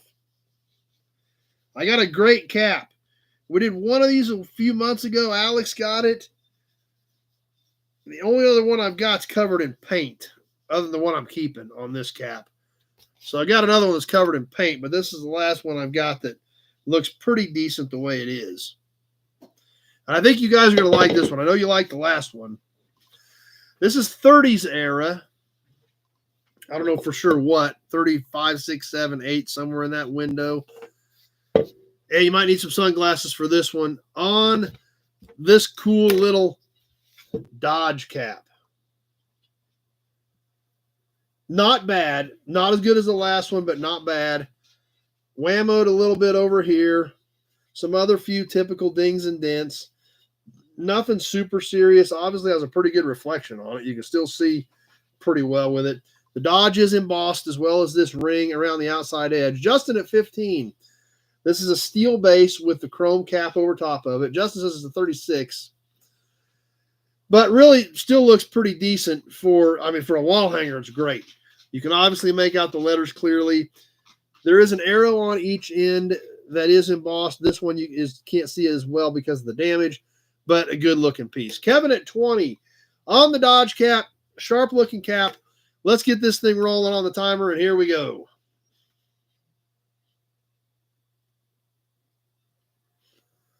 We're live, we're ticking away, and I've got Kevin at 20 on the Dodge cap.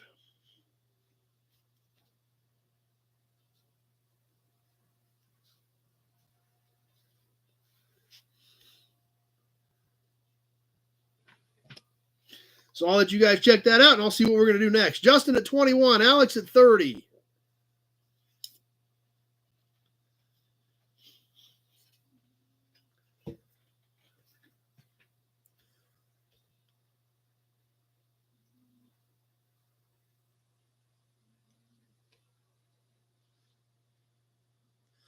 Justin at 31.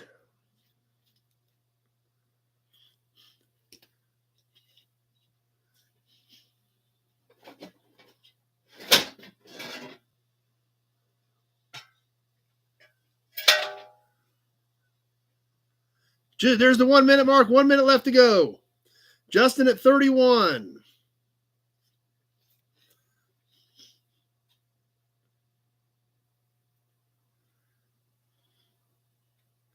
Alex at 35.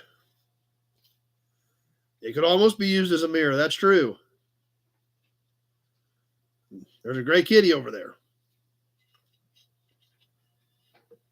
A minute 30's gone. 30 seconds left to go. Alex at 35.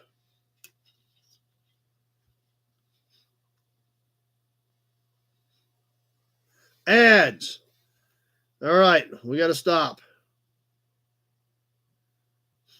I've shut it down. We'll see if we get clear on these ads.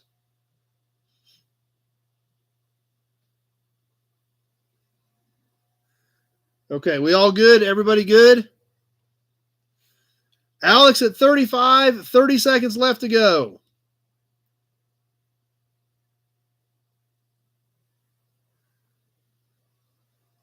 Alex at 35 as we're coming out of the wire on this one.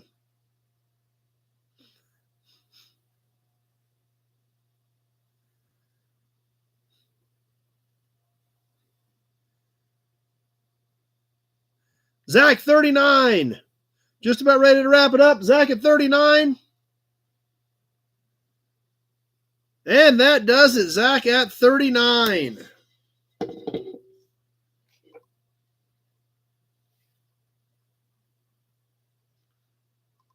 Ryan came in at 40, just a tick late. See, Alex, now you don't have to buy another car.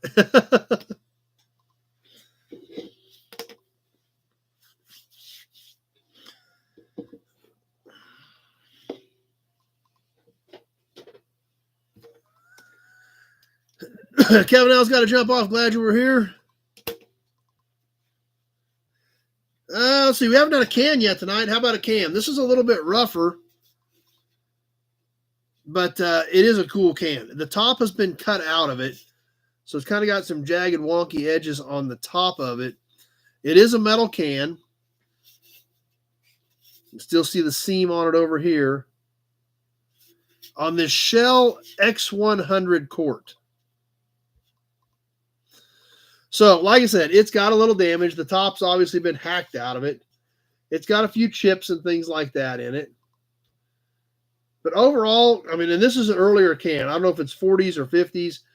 So this does have some age to it, but it still looks pretty good with nice bright red and yellow colors on it.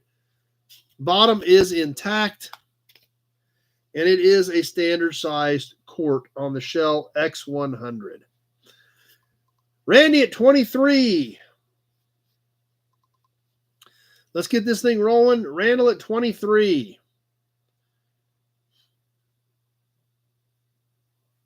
And we're live on the timer.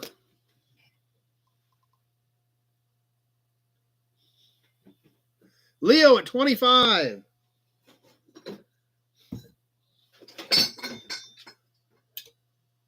Randall at 35.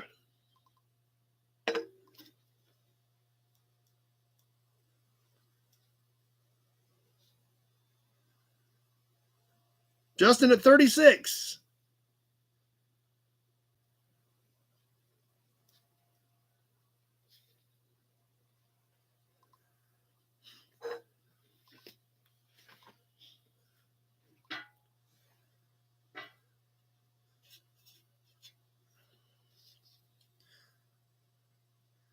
Coming up on that 1 minute mark. 1 minute gone, 1 minute left to go. Justin at 36 on the Shell X100.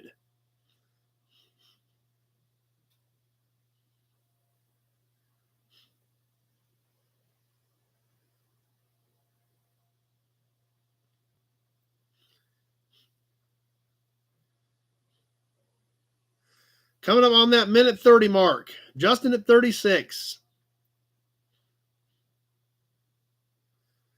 And there's a minute 30. Minute 30 gone, 30 seconds left to go. Justin at 36 on the shell court.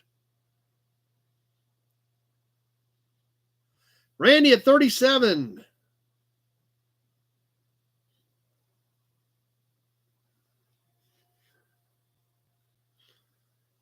Coming out of the wire, I've got Randy at 37. Justin at 38. And that does it. Justin at 38.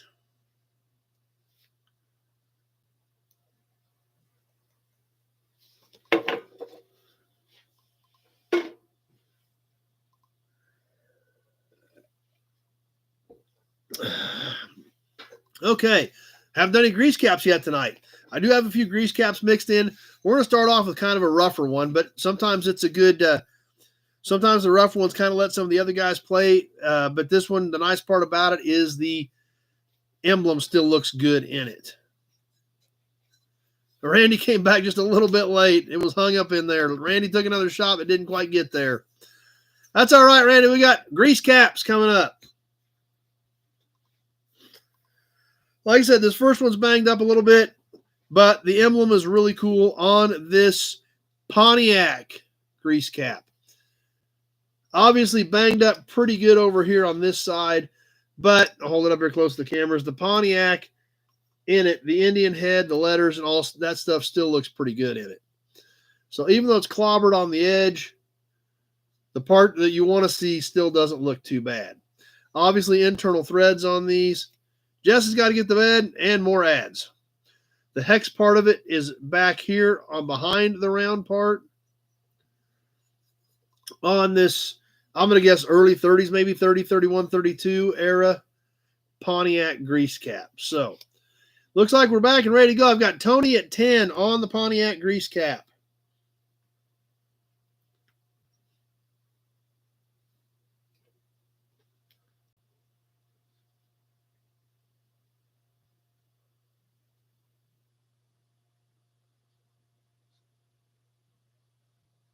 Sebastian 11.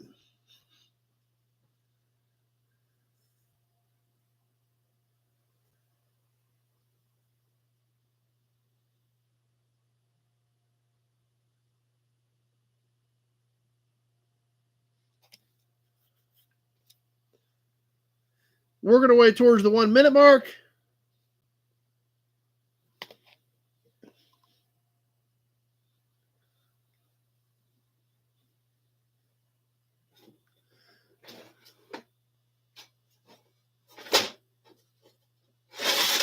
Randy at 15. Tony at 14. I got Randy at 15, just past the 1 minute mark. A minute left to go on the Pontiac grease cap.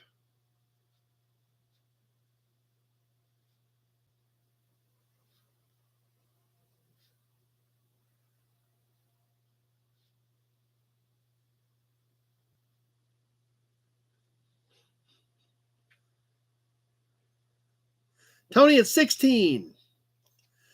And there's the minute 30 mark. Minute 30 gone, 30 seconds left to go. Tony at 16.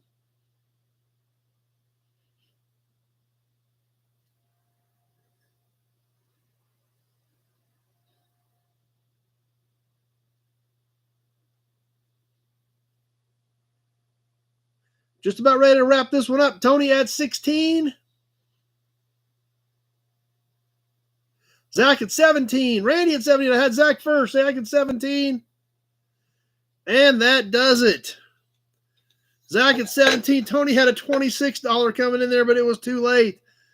I had Zach at 17.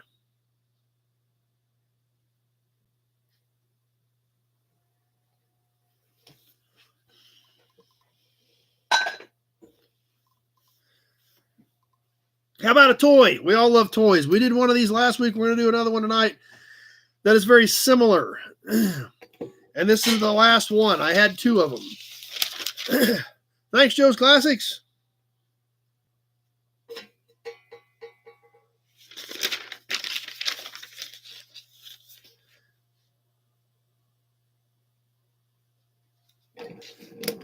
Yep, there are a lot of shooting going on. We did a green one last week. We're going to do a red one this week on the Hubley Minneapolis Moline toy tractor. Once again, this is about like the one we had last week. Just like we talked about last week, these were available green, red, and one other color. I don't remember. I think yellow, somebody said. Once again, this one's intact. It has some paint loss, but all original tires and wheels. The little guy's still on there. He's not busted up. Leo at 25 kicking us off. Even the hitch is still intact on the back of it, so not really any breaks or damage in the body of this thing. Just a little bit of wear from years of play. So today's Joe's 5-year anniversary. Awesome. GDP at 35. So nice little toy tractor. Let me give you a dimension on it so you have the size, and then we're going to get this thing on the timer. Overall length, it's about 5 1/4, counting the tires and everything. So about 5 1/4 on the overall. The body is right at 5 inches back to the trailer hitch. So Leo at 36. Let's go ahead and get her on the timer. Tony, gonna call it a night. No problem. Don't blame you a bit. Leo at 36. We're on the timer on this Hubley Minneapolis Moline toy tractor. GDP at 37.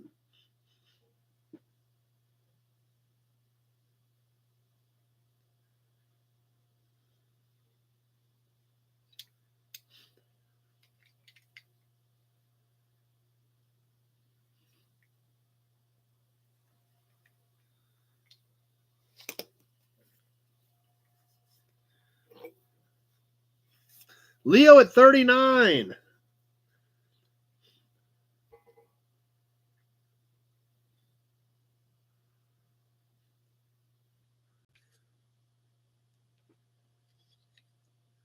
Coming up on that 1 minute mark.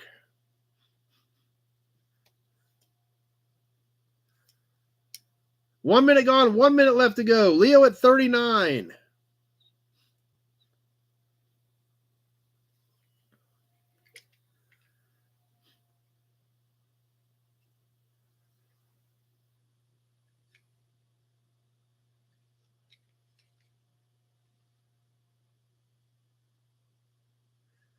Just about to the minute 30 mark.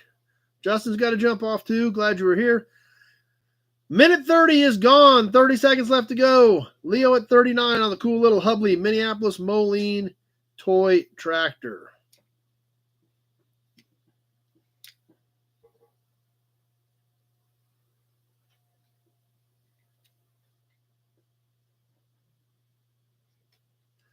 Just about ready to wrap it up. Leo at 39.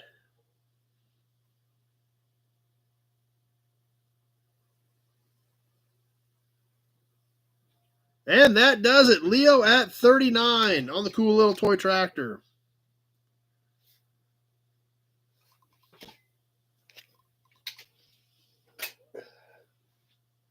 Let's squeeze in another plate. I got one really killer plate coming. We got a toy coming up I want to share with you guys. See what you think. I'm still on the fence about it, but we're going to check it out here shortly. So this next plate, 1937 Kansas truck, original paint. Check this baby out. This is one of the longer, skinnier ones. It is obviously been used. Leo at 12. These are about 14 and a half by 4 3/8. 14 and a half, 4 3/8. This is original paint, black, yellow letters. Alex at 25.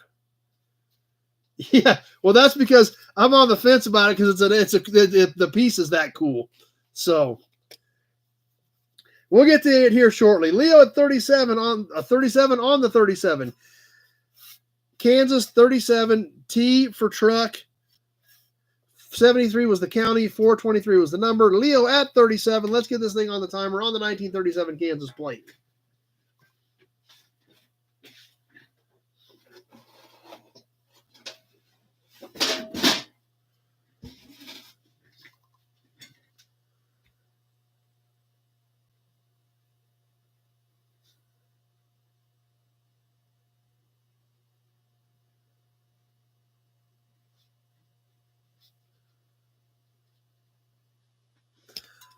Dennis at 45, Alex at 40, and Leo at 50. The bids are pouring in.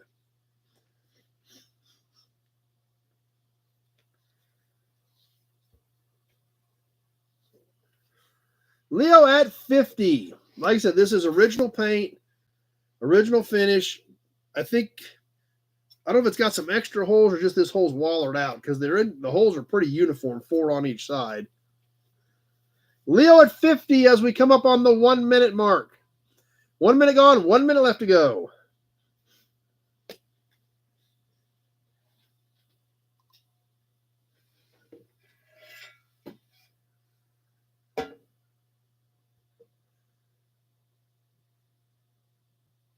Sounds good, Zach. Appreciate it. Leo at 50 as we're coming up on the minute 30 mark.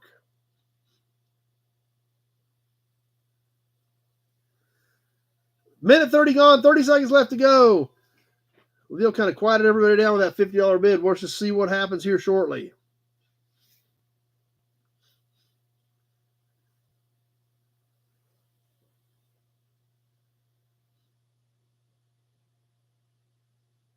Coming out of the wire, not much time left. Leo's hanging in there at 50.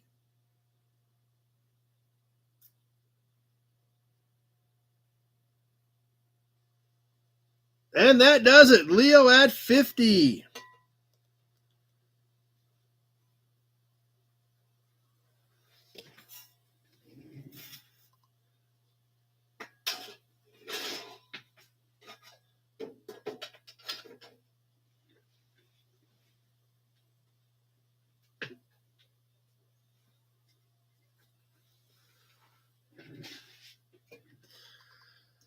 All right, let's do another can. We've done a few similar to this in the past. This one's a little bit rougher, but you guys always like them. So I thought we'd go ahead and throw this one in, even though it's not quite as nice as some of the others have been. But a lot of you guys are fans of the John Deere cans. This is a cardboard composite can. No barcode, so probably late 70s on this John Deere Torque Guard Supreme Engine Oil Quart. Obviously, you can see it does have some fading in it. It does have a dent at the top. It is full. I will have to drain it. But like I said, no barcodes on this one. But definitely does have the cool Deere logo on it. Motor oil SAE 30 on the top of it. Like I said, I will punch a couple holes in the bottom to drain it. On the John Deere quart. Like I said, I know this isn't the best one, but I know you guys like them, so I thought we'd throw this one out there as well and see what you think of it. So, on the John Deere quart, unless all our John Deere guys are not on tonight, because I don't see anybody jumping in on this one. So, Zach at 10. So, okay. We're going to go ahead and get rolling on this one on the John Deere quart. Like I said, I know this isn't a great one, but it's got the logo. It's all still visible. So, not a terrible can by any means.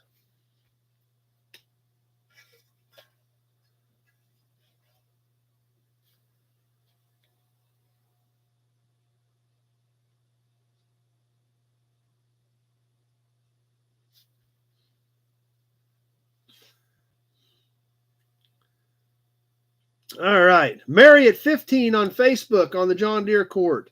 Justin at 15, but I had Mary first. Leo at 16.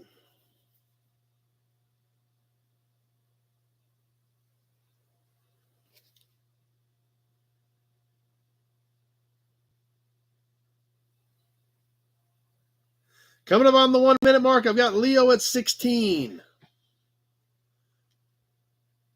1 minute gone, 1 minute left to go. Alan at 17.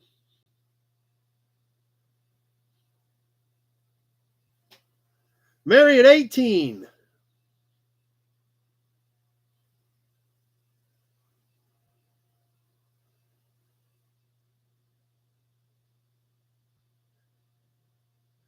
Minute 30's gone, 30 seconds left to go. Mary at 18. Leo 19.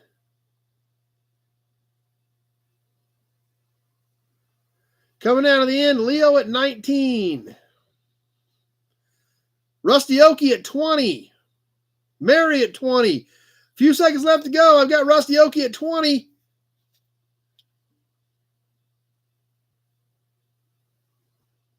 Austin at 21, and that does it. Austin at 21. And then Mary had 22 in there that came up right after that. And then Kevin at 25. Holy cow. Austin at 21 is who I had at the 2-minute mark.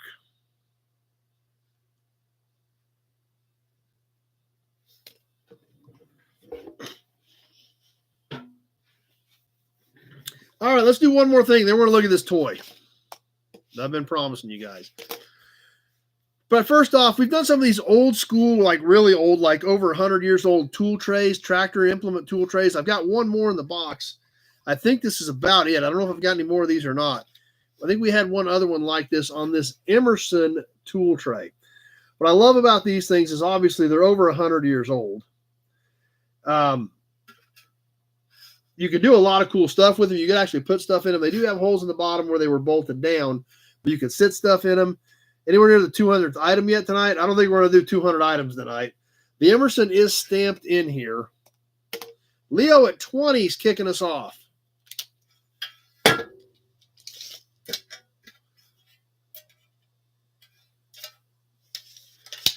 It's a 10.5 by 3.25 on this Emerson tool tray. Like I said, over 100 years old, probably off of an implement.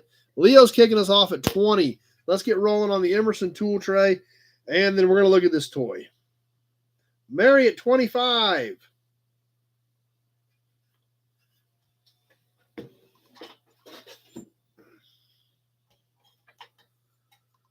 Dennis at 40.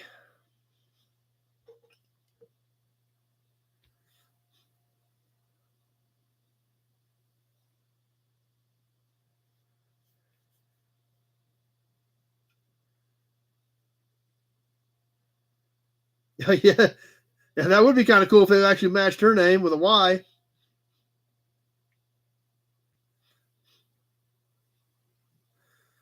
I've got Dennis at 40 as we're coming up on that 1-minute mark.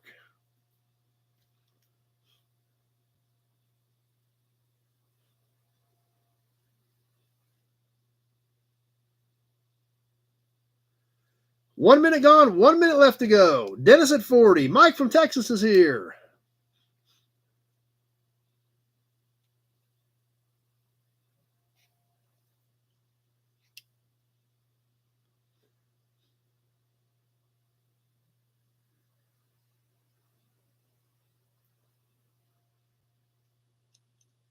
Coming up on the minute 30 mark. Minute 30 is gone. 30 seconds left to go. Dennis at 40.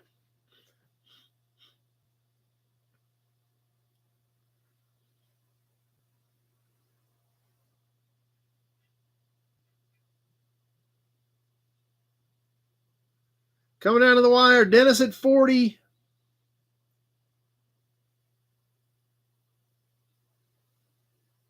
Zach at 41. Mary at 45, and that does it. Whew, Mary got that in as like it went to 2-0-0. I didn't think anybody was going to get Zach because there was only like 9 seconds left when his popped up. But Mary at 45 got it done. I don't remember who bought the Emerson tool. That was tight, but Mary got it snuck in there at 45.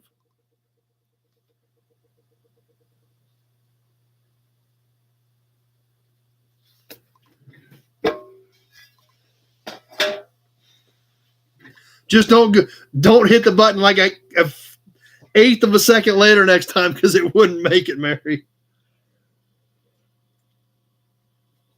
Okay. You guys ready for this? I don't know if I'm ready for it, but I guess I'm going to show it to you. I'm on the fence about this, so let's see what you guys think.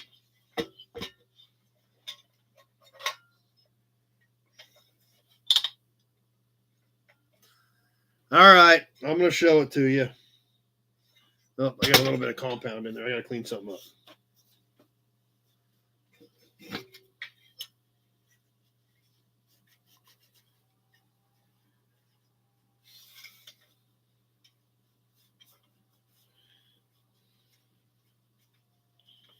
Had a little bit of rubbing compound or wax or something in here. Leo's starting us at 10. You don't even care what it is. Anything you know is this cool, you're not worried about. All right, I'm gonna see what you guys think. See what we should do with this. Zach at 11. It's a great toy. It's an earlier toy. Yeah, I probably shouldn't have polished it because now the green has an even better shine to it. On this Buddy L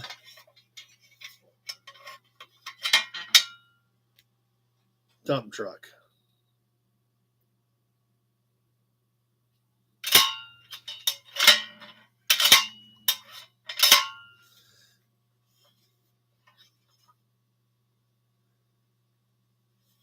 It does. The grill is bent. The grill does need a little bit of straightening. But it's a neat truck. So I don't know. That's why I'm trying to decide what. It is original paint. Original wheels. Actually, it does have all the original wheels on it. Actually has original Buddy L tires on it. You guys can see that tires are actually the original ones that haven't stamped into the back of the tires. Still makes the original finger slicer sound. You're exactly right. 200% right, number one. It's exactly what it does. It just is a basic lever under here that flips it up. Nothing fancy. I'm guessing this is probably late 40s. Like I said, the grill is punched in a little bit. Somebody's going to need to spend a little bit of time to straighten that back out.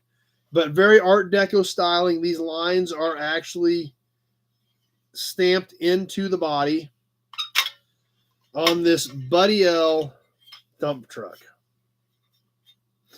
So let's see where we're at.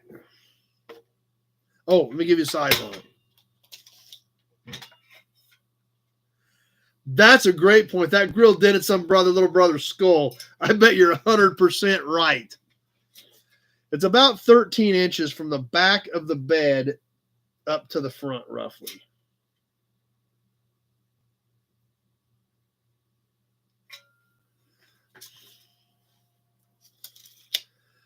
So anyway, all right, there it is. Let's see where we're at. Lots of stuff going on over here. Okay. I've got Leo at 100. Leo at 100 is my high bid. And I guess that's reasonable. I guess I should sell it to you guys because that means you guys do like it. I got a couple other trucks that I bought that day that I'm going to keep. So I suppose I'll let this one go. You see the inside the back of the cab. I guess we'll let it go. I mean, you guys are being fair about it. Let's get it on the timer and let's go. Leo at 100.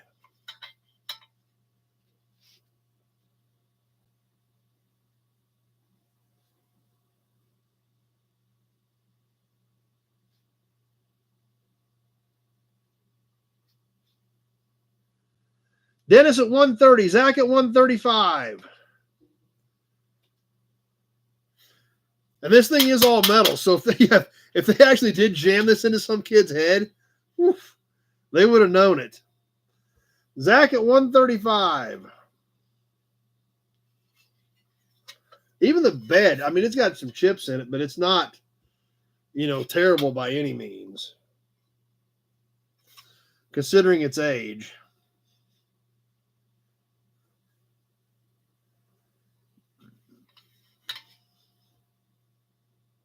Dennis at 160.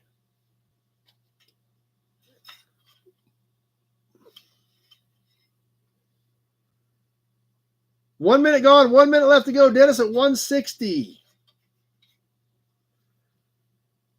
This is all original paint, obviously missing some of this sticker and most of this sticker.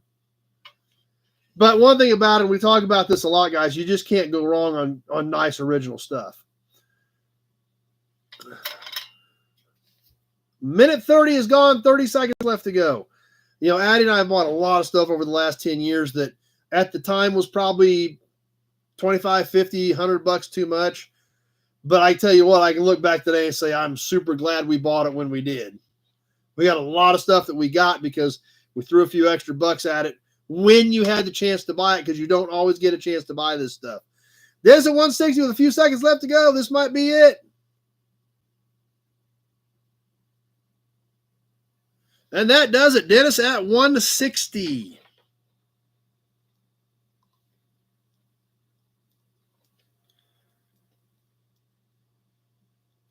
And that is a great piece. So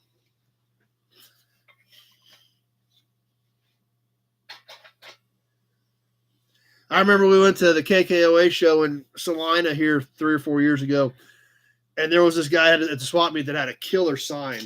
And I don't even know if it's automotive. It's about, I don't know, probably 3 foot by a foot, double-sided, really deep blue, and in bright yellow letters, the General Electric radio.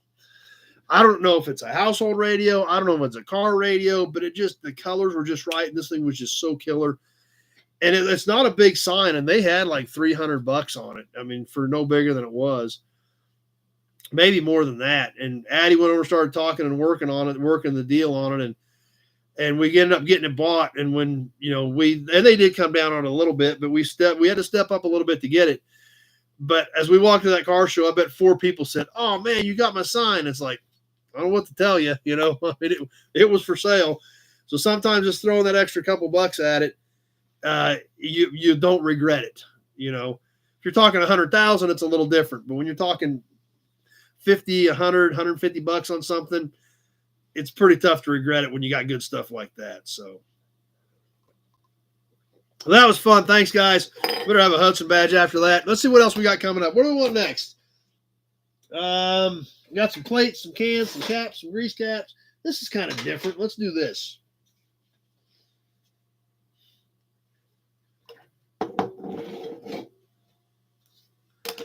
I don't know what this is, but it's something cool for our Ford fans. It's a different type of a cap. I would assume it was probably on a wire wheel. I'm not sure what era or what. I'm sure it's 30s, but I don't know what it was on. But it's kind of different because it's got all these ridges on it. The Ford is nice and clear the way it's stamped in there. Obviously, it's got dings and dents and things, 90 years old. Yep, Sebastian, you've been showing some restraint tonight, so that's good. This is on the back. It's a metal cap that did snap on. It had a stainless cover that is banged up and scraped up and scratched and scuffed. It is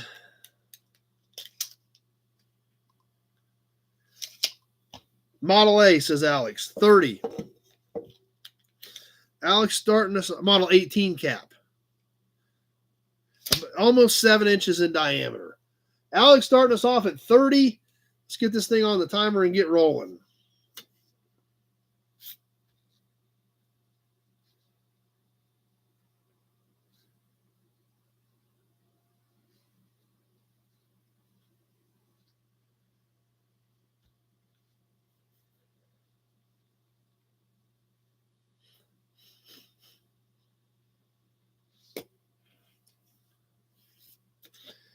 Okay, we're on the timer and we're going.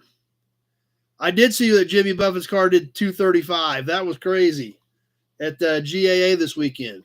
Our friend Jim Wicks was there. Have not had a chance to talk to him to get a full report from GAA yet. Alex at 30 on the cool little Ford cap.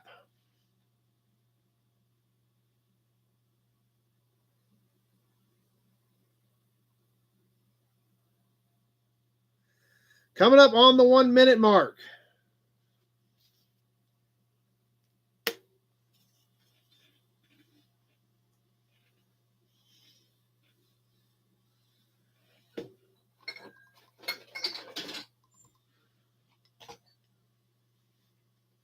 Kevin at 35. Just past 1 minute, coming up on the minute 30. Kevin at 35.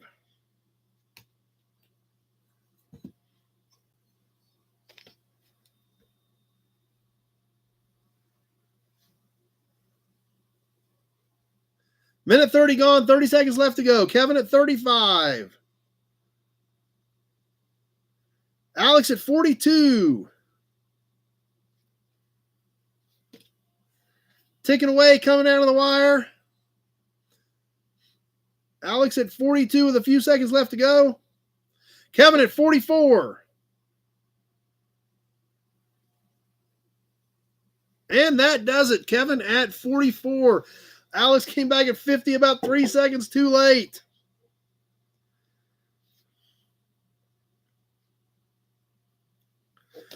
Alex is having a rough night tonight. He's getting kind of beat up every time.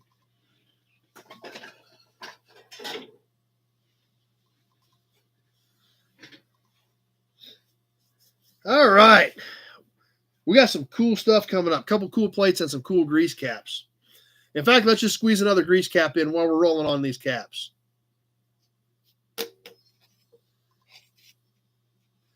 This one, kind of a little bit different. This one, I think, is Graham Brothers. GB on this grease cap. I think this is Graham Brothers. This obviously does have some dings, dents, and damage. It is chewed up a little bit from people trying to get it on, get it off. But there again, this thing's 90 or 100 years old. Internal threads, aluminum grease cap. The Graham Brothers is all stamped in it. Sebastian at 5, Leo at 15. You can see the GB clearing the back of it from where that was cast into it. Has kind of a textured finish behind the GB on the background.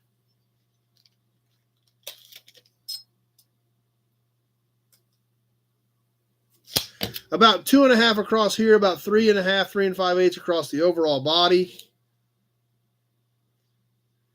Alex at 30 on the Graham Brothers. Let's get this thing rolling on the timer and keep boogieing.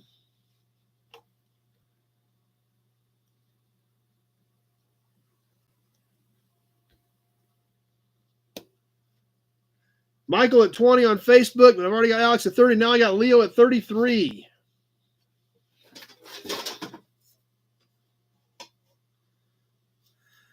Leo at 33. Big Job's got another ad, so let's stop real quick. Are we all clear on ads? You guys let me know.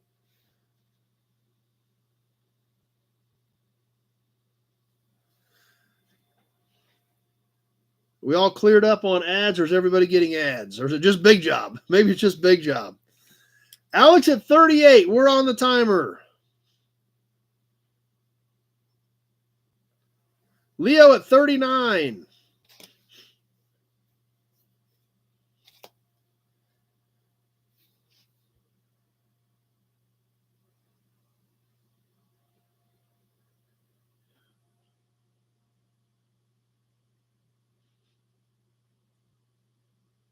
Alex at 42.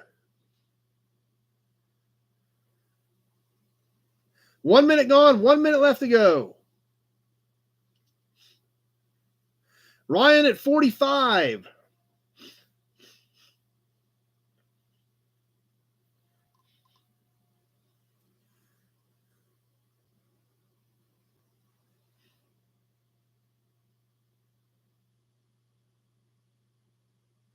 Coming up on that minute 30 mark. There it is. Minute 30 gone. 30 seconds left to go. It is Graham Brothers. Alex says late 20s. Ryan at 45. We're on the backside of this thing, getting close to the end.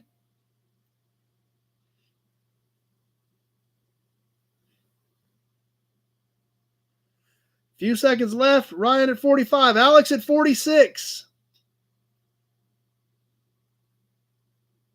Pete at 48. And that does it. Pete at 48 slid that in at 158. I thought Alex had that one. And at 158, Pete slides a 48 in there. Then Ryan comes back at a 50.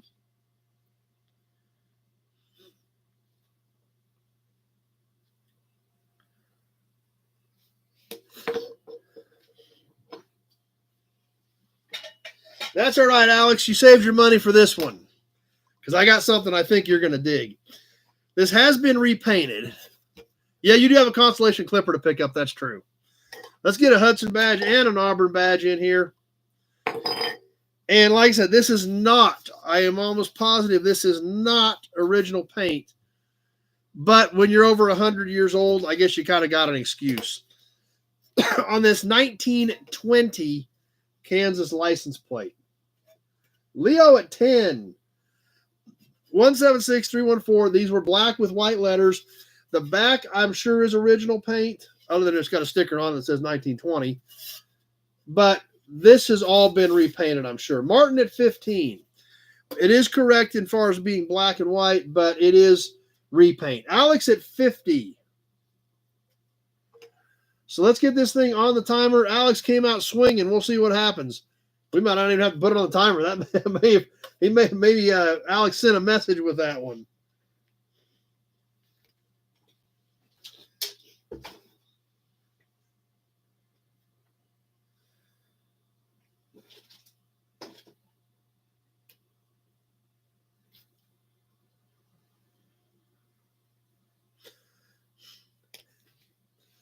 All right, we're on the timer. Alex pulling out the big guns at a $50 bid.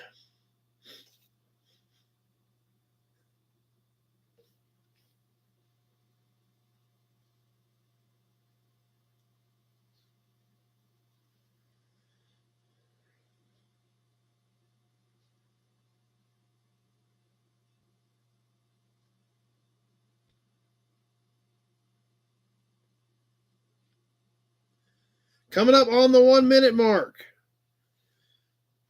See if anybody's going to take a shot at Alex. 1 minute gone, 1 minute left to go.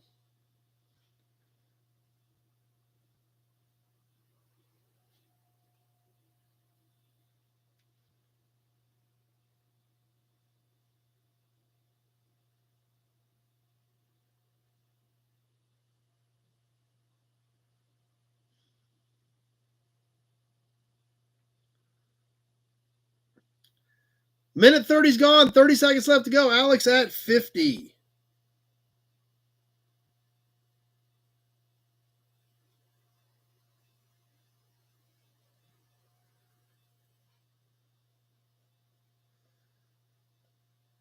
Coming out of the wire, Alex at 50.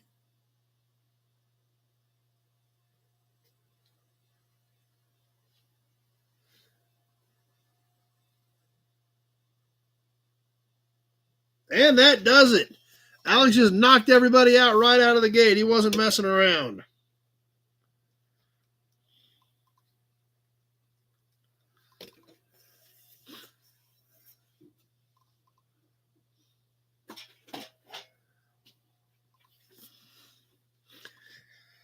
Okay, what else we got? We got a handful of things left laying here.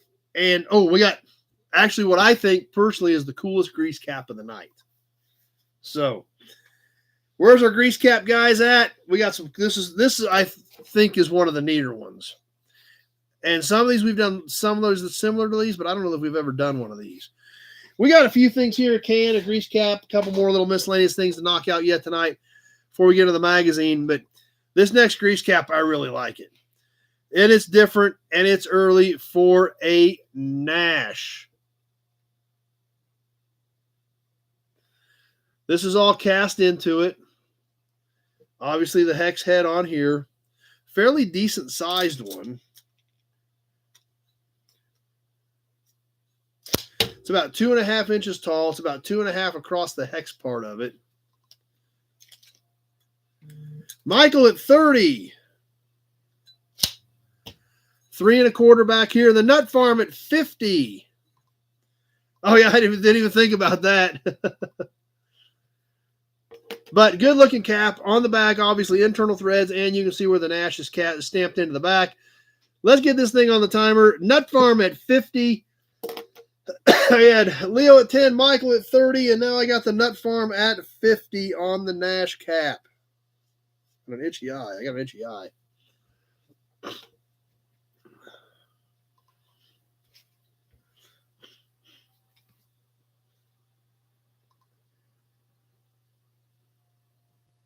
Alex at 55.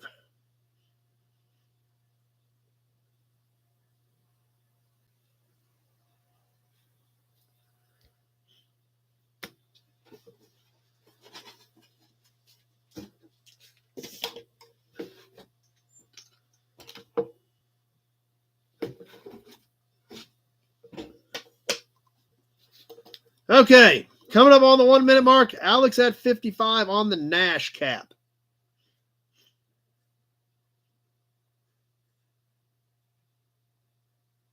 One minute gone, 1 minute left to go.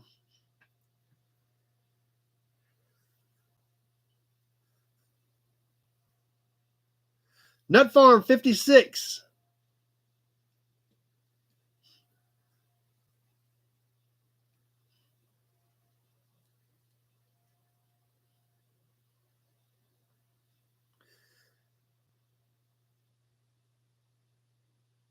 And there's a minute 30. Minute 30 gone. 30 seconds left to go. Nut Farm at 56.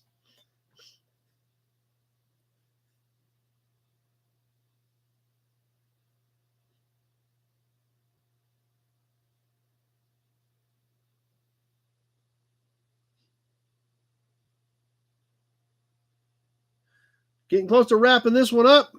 Nut Farm at 56.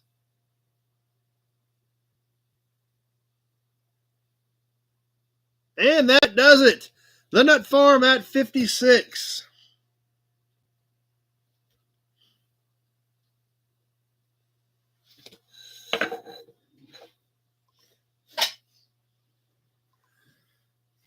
Okay.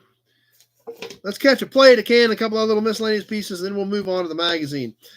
This next plate looks great. It's even in a plastic sleeve. It's a dealer plate. Nut Farm had another one hanging in there just in case. 1981, so kind of crazy to think it's 43 years old on this D tag. Still looks great. It was used. You can see there's a few screw holes in it. Aluminum plate, but it is stamped, embossed, and painted. Nice bright green coloring with the white letters on the 81 D tag. Leo starting us off at 20. You can see the reflection in this thing. Standard size, roughly 6x12 type plate that we're used to today. Let's get this thing on the timer. Leo at 20. Zach's got to jump off. Glad you were here tonight, Zach. Tweedly D at 25. Number one was 5 at that time.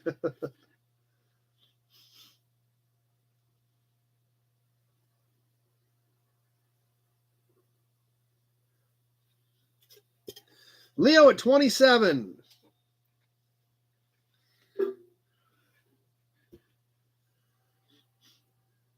Michael at 28.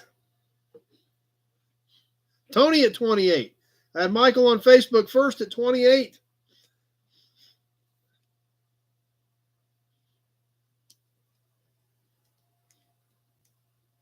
Tony at 29. Leo at 30.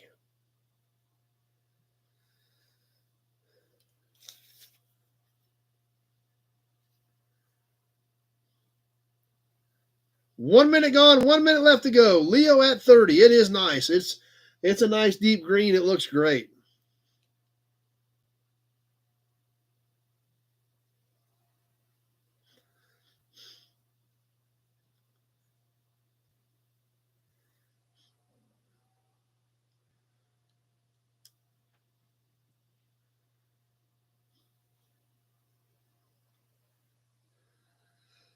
Coming up on the minute 30 mark, Mary at 35. Minute 30 gone, 30 seconds left to go. Mary at 35 on the 81 D tag.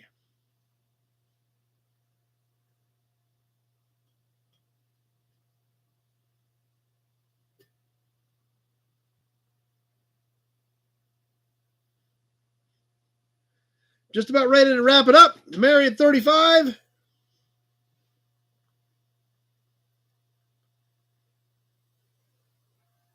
And that does it. Mary at 35.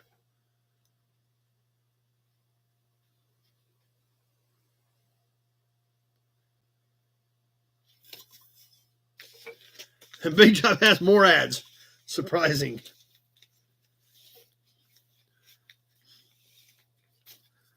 I know somebody said that, I know Dad said he was watching it on TV on the app, and somebody else made a comment they were watching it on TV on the app, and it didn't have a lot of ads, so maybe that's a trick. I don't know. Let's see. A couple more things. Let's do a can, a little step, and some matchbook, or actually a standard jar with matchbooks. So this quart is a nice looking quart. Nice bright colors. Got the Pegasus on it. Pretty much checks all the boxes for a nice display can. It is empty. It was punched on the top at some point in its life. It is a steel can. It does have a Pegasus on both sides. It does have some chips and a little bit of paint loss over here. Little dent down here, but overall, pretty good looking can. Leo starting us off at 25. Arctic SAE 2020 weight on the top. It still has, as you can see where it has Arctic stamped into it. Net quarts, net contents, 1 U.S. quart on the mobile oil. Let's get this thing rolling. Leo at 25 on the quart.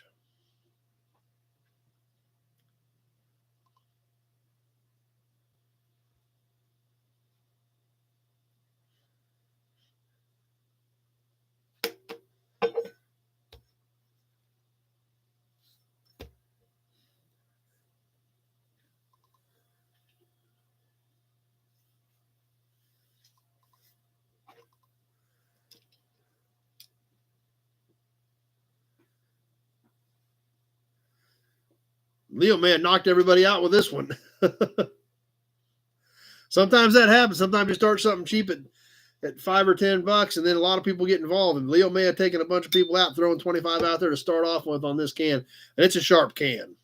Colors are great. Anything with a Pegasus is great. Balin wire at 30. As we hit the 1 minute mark, 1 minute gone, 1 minute left to go. Balin wire at 30. Kevin at 31.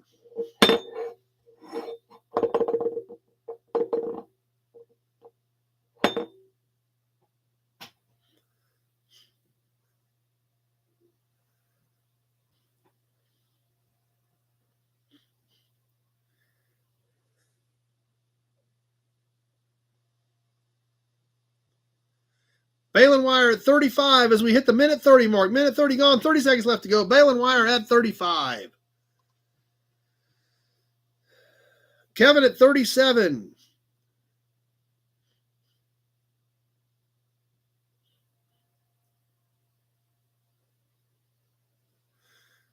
We're ticking away and we're coming out of the wire. I've got Kevin at 37.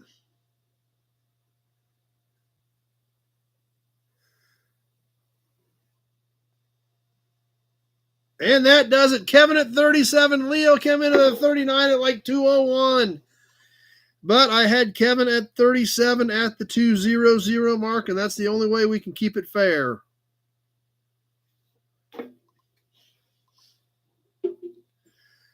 All right, couple more little pieces, and then we'll move on to the magazine.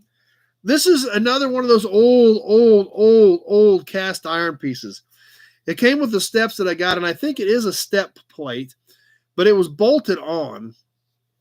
I don't know what it is, but it's CW on this super cool little cast iron step.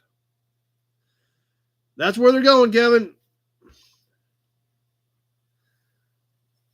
I don't know what the CW company was. This has some countersunk holes right here where I'm sure this had some screws in it that bolted this down, but it was a little step type piece. Boot scrape. Yep, that's probably it. Could. Yeah, I bet that's what it was, like a boot scrape maybe. It's not a real big piece, but like I said, it's got to be 100, 125 years old.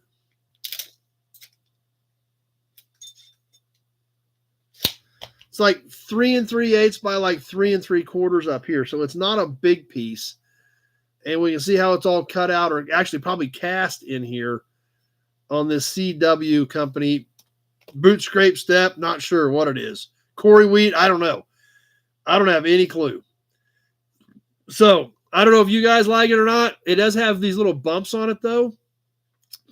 That's kind of what leads me to believe that maybe it was like a step, because it has these bumps around the edge, like where your foot might catch. So I'm not sure. All I know is it's old and it's pretty cool. So, and we've got ads. So anybody interested in this, or we chuck it back in the box after the ads are done?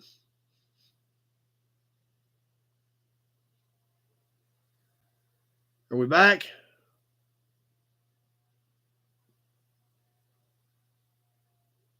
Lots of ads. Let's give it a second here. Austin at 10, so maybe Austin's still with us.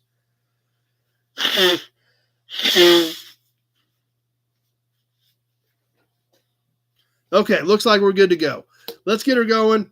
Austin at 10. On the little step plate, whatever it is. I don't know. All I know is it's old and it's pretty unique.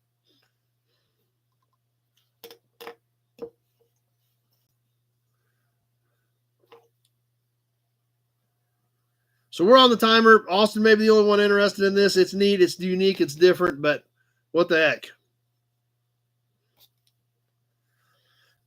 heck? Leo at 12.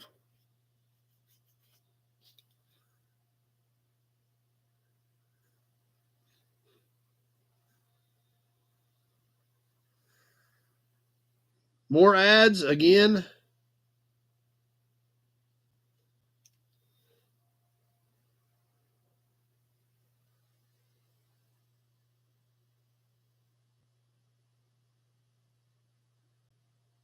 All right, we're taking a break here for a second till we get it all clear.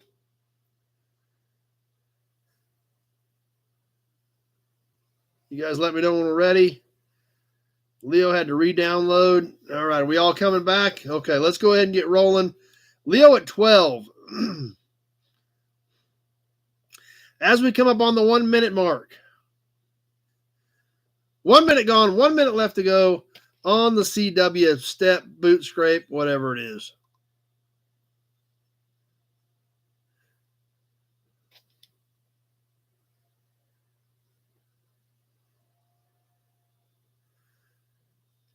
Leo at 12.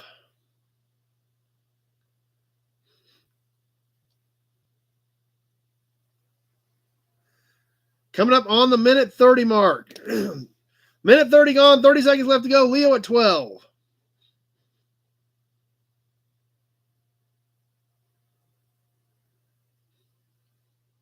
Kevin at 16.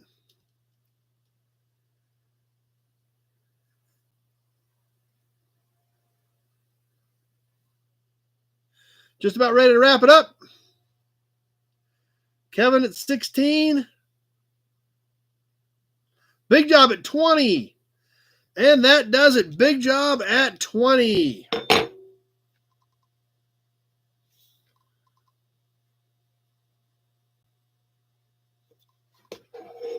Kind of a neat piece. You think about how old that thing is and the stories it can tell. It's pretty cool. All right, let's catch one more little thing, then we'll get to the magazine. We've been having a lot of fun with these standard jars, stuffing them full of things and cool stuff like that. So, yeah, it's amazing. Big job got that slid in with the ad situation. These standard motor products jars, old parts jars out of a tune-up cabinet, still have the label on them. This one, actually, you can see the standard motor products cast into the glass. And this one, we've shoved it full of matchbooks. Edge Champlin service. Oh, I put some good ones in this one. Not only do we have Edge Champlin service, we also got some girly matchbooks in there too. So, Star Spangled Beauty, Leo at 15, on the standard jar with stuff full of matchbooks. Alan at 20. Let's get this thing rolling and wrap up tonight's auctions on a good note with the standard jar stuff full of matchbooks. Mary's jumping off. Glad you're here tonight, Mary. You had to hang out for a while. Kevin at 22. Leo at 25. I don't know how many's in there. Oh, what's that? That's cool. Forgot I put that one on top. I put this in there a few weeks ago. Pest Control. 8X Pest Control. It's got their whole row of trucks in there. Alan at 26. Star Spangled Beauties of the American Legion. Can't tell what the other one is, but Kevin at 28, Leo at 29. But you're going to get the whole jar of whatever's in there, however many I got stuffed in there. I try to make sure there's a couple cool ones that we can show you, and then I just stuff them full. Kevin at 31 as we get close to the 1 minute mark.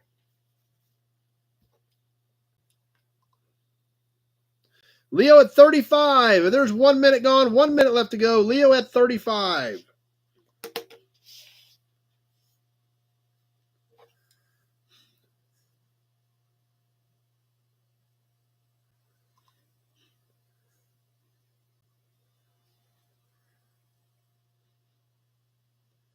$50 Chevrolet at 40.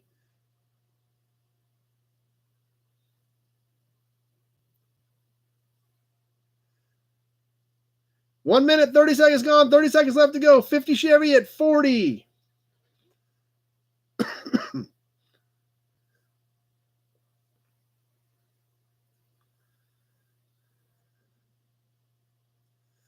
Kevin at 43. We're ticking away and we're coming down to the wire. We got a few seconds left. Kevin at 43. Just about done. Anybody going to sneak in? Kevin at 43. No, that does it. Kevin at 43.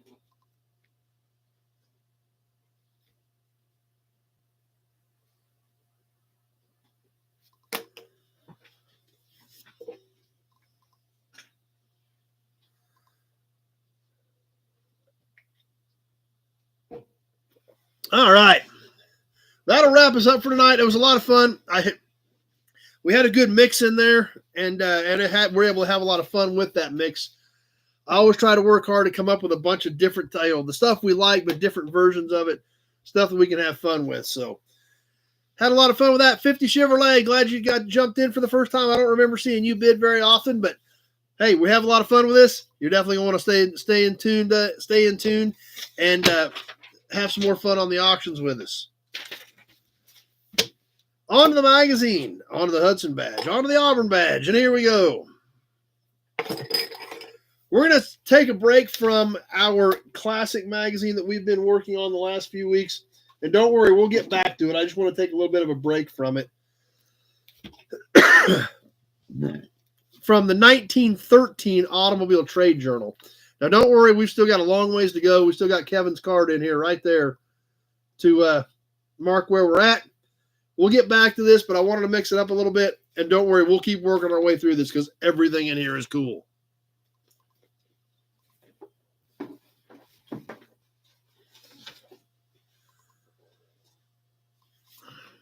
So we're going to move up a few decades to catch some new magazine tonight. We're actually going to move up 80 years. 80 years to 1993, which is now 31 or 40 years, or 93, 31 years ago. As crazy as that is to say, just like we were just talking, it's insane to think that just like our 93 Camaro is, should have been like the last body style of the car, and it's over 30 years old. That's where we're going right now. October of 1993, Motor Trend, the 1994, 30 years ago, new car issue.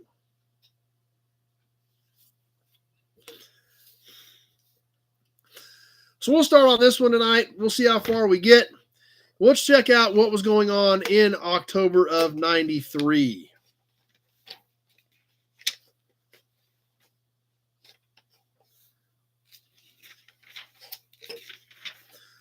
As we get into some of the notes about what was going on in the industry at that point in time, one of the coolest things that really stood out in the Detroit report was, and I've seen this poster, I'm sure a lot of you other ones have seen this poster.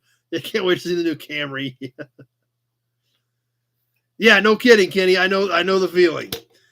I do remember this poster. It's a great piece, and it even made Motor Trend. Buick Array Dreams of Future Past. Buick got all the dream cars that exist together for one big picture.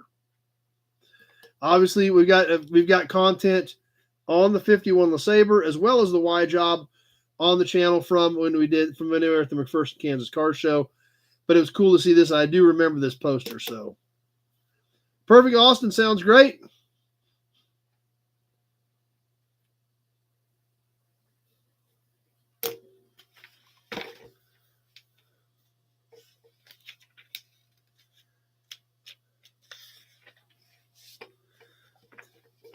Also in the Detroit report, this was kind of interesting. Actually, there's a couple of everything in this page is interesting, so we're going to check it out.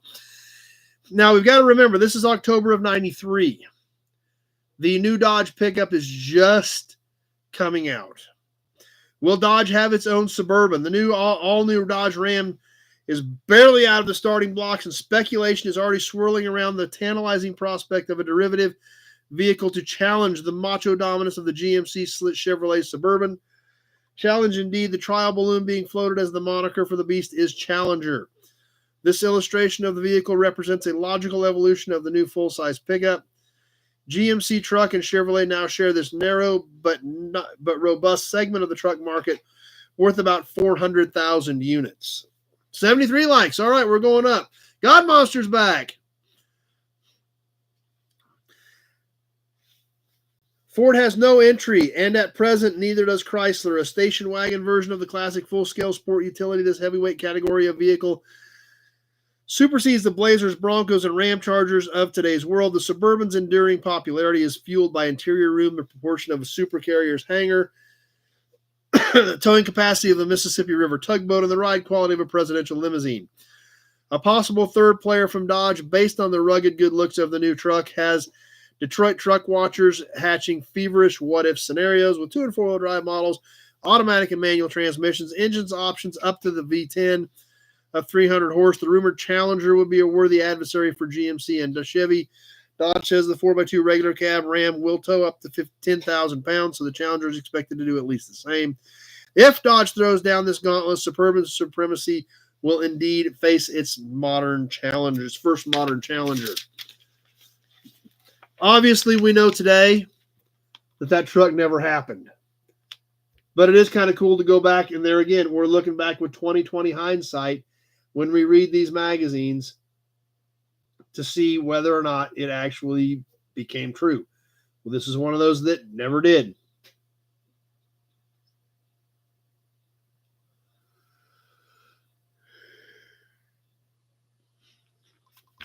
Also in the Detroit report, the 96 Ford Taurus underway.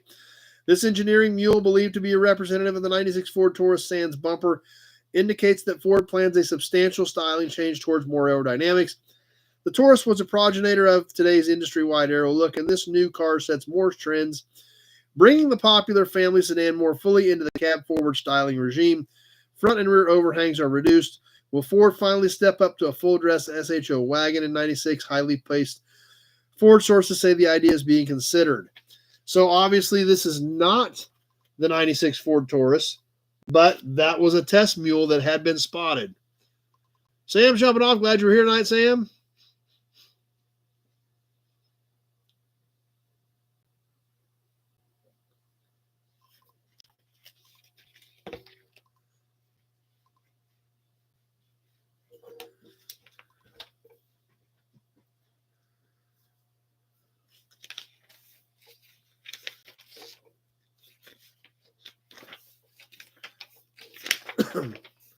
Sounds good, Sebastian. Glad you're back. Hope to see you again next week.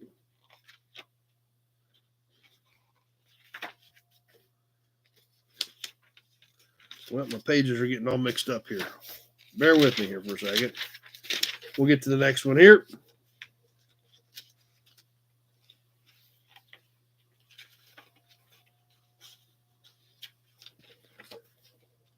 Road test update.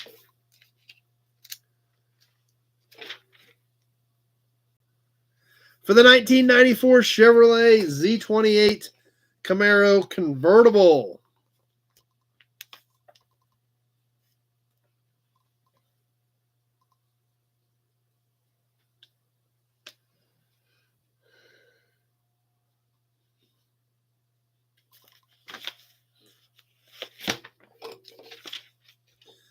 Tech data.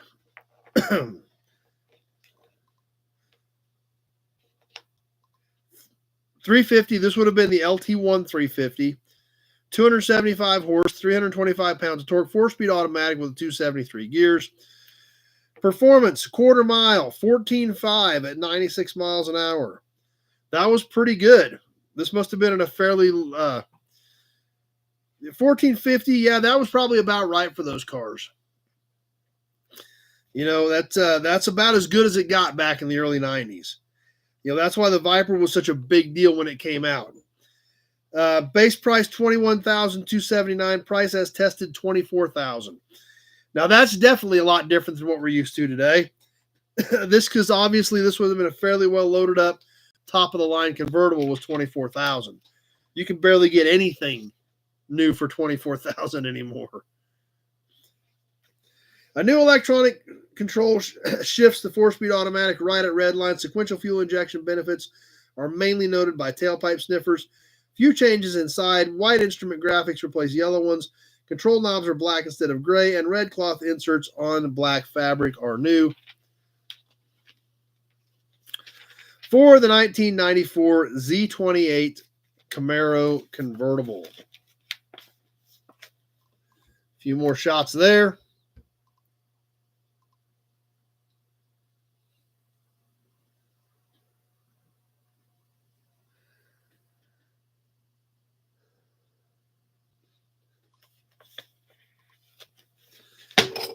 And let's see how we know on time. I think we will probably, let's go check out some ads. We're already at 2:40, so we don't want to run too much longer. And the next section to get into is the 1994 new cars. So there will probably be 10 or 20 things that we're going to want to look at in there. So I think we'll probably pump that till next week, and we'll go ahead and start checking out some of these ads. Early 90s car ads. So, and the crazy part about it is, there again, just like when we talked about the promo model, that should have been like the last generation of cars. There's car ads in here for cars that aren't made anymore, like the whole companies. Which, there again, not a lot different from this one. So let's check some out.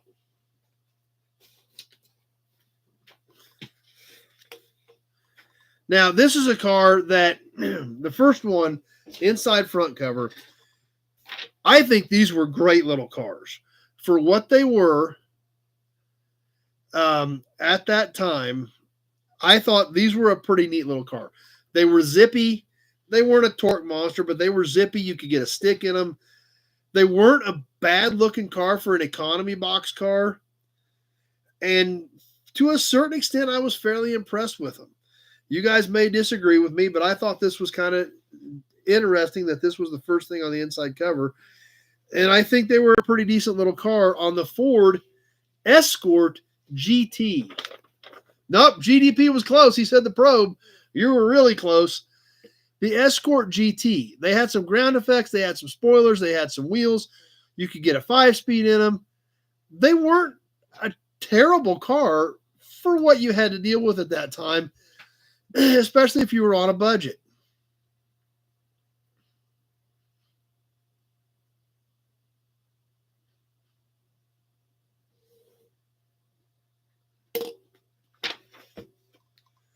So I don't know what you guys think, but that was my opinion of them. The best of the Escorts. That's probably about right. Yep.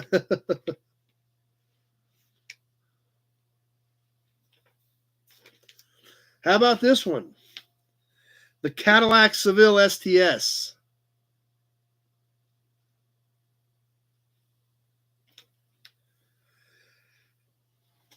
Even without a drop of engine coolant, it creates a higher standards. In almost any other automobile, a total loss of coolant will leave you stranded, but not in the Seville STS with the North Star system, because its patented North Star V8 is so adaptive that, if necessary for your safety, it is engineered to sense major engine coolant loss automatically.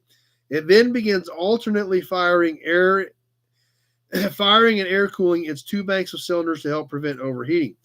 The result, you could travel up to 50 miles, even in desert heat, without a single drop of coolant.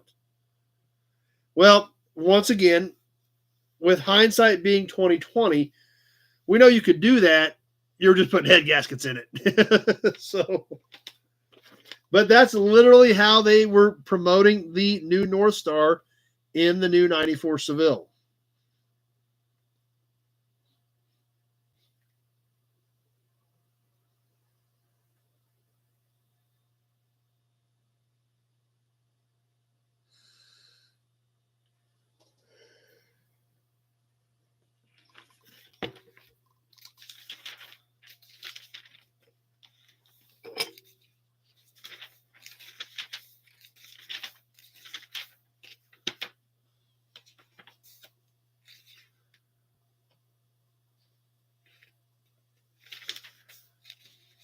The next ad we're going to look at isn't even a car ad, but once again, part of the point of doing these ads is to take us back to that place in time as to where things were at that point. So this next ad, now obviously we're all used to these. We've all got these. They're everywhere. However, in 1993, was a little bit different. Replace your cordless phone with one that works. Yes, new cordless phone technology, newly available in 1993. Supposedly a much higher quality that worked a lot better than the other ones did. Who remembers walking around, you had to pull the antenna out. You picked it up off the receptacle, had to pull the antenna out, walked around with it.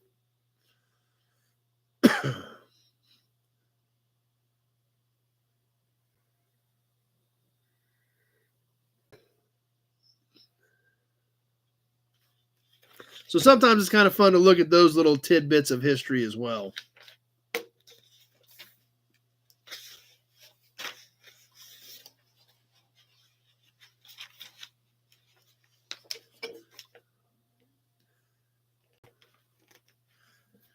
This next ad is a several-page ad. And once in a while, you can hear another house's line. Yeah. Maybe that's why you're supposed to buy the good ones, so you can pick up on your neighbors' conversations too. I don't know. Form ever follows function.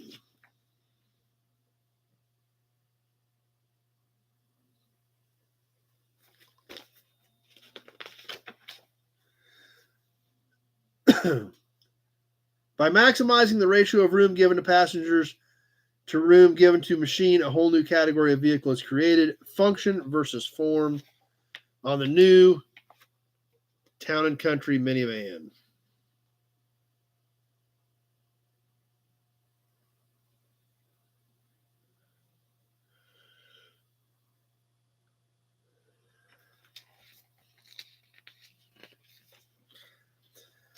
The next page, the Chrysler LHS.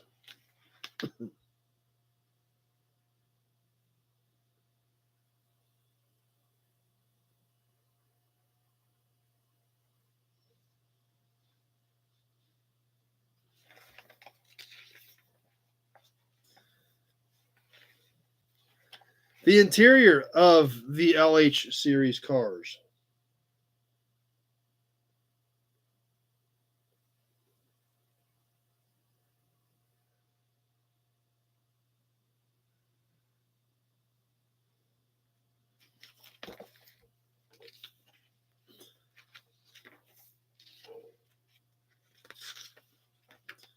And finally, a whole shot of the car, presenting one of the most eloquent expressions ever of form following function, the Chrysler New Yorker.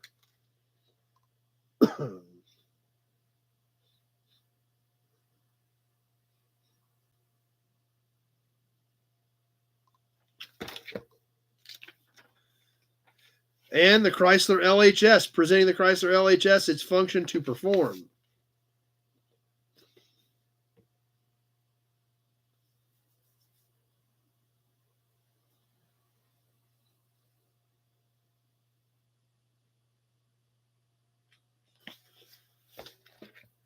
I liked the LHSs, I really did.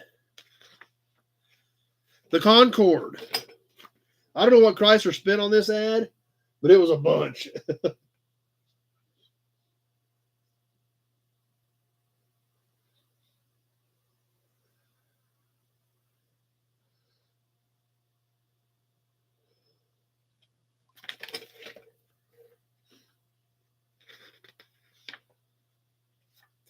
And of course, the minivan.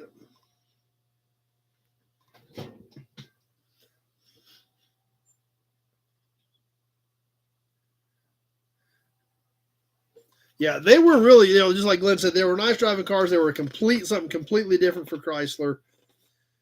And then the last page, just the 800 number, an 800 number, not a website, an 800 number to get more information.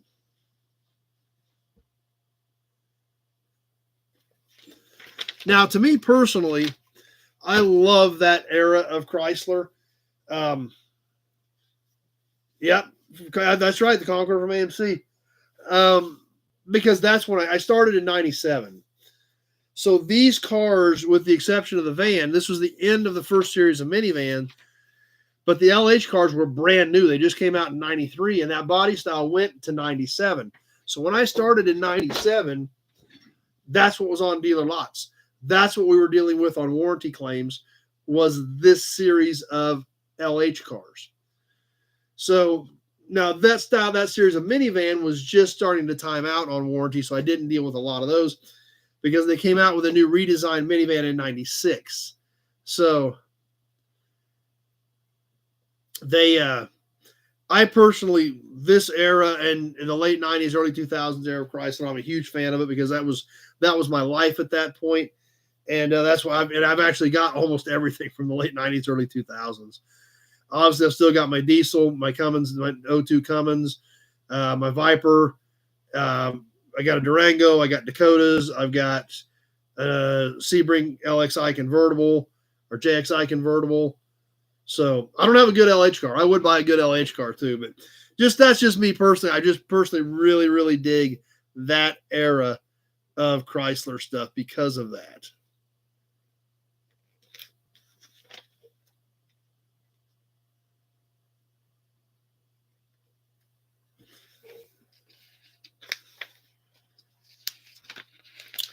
So anyway, guys, with that, we're coming up on 3 hours. I think we'll save the rest of this for next week.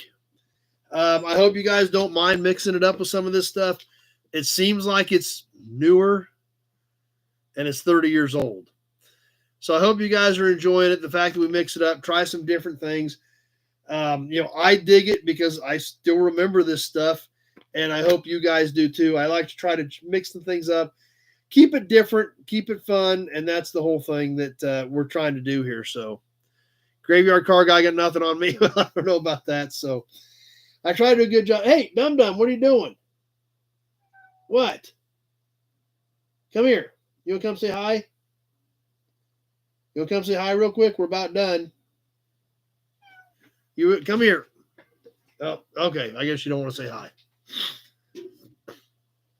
So, with that, we're going to go ahead and wrap things up. We'll see how the week goes. Obviously, I will be in Wichita next Friday and Saturday. We'll try to bring you some content from the swap meet. We'll maybe me and Jess will try to, Jess and I usually walk around swap meet, do some content. We'll catch John.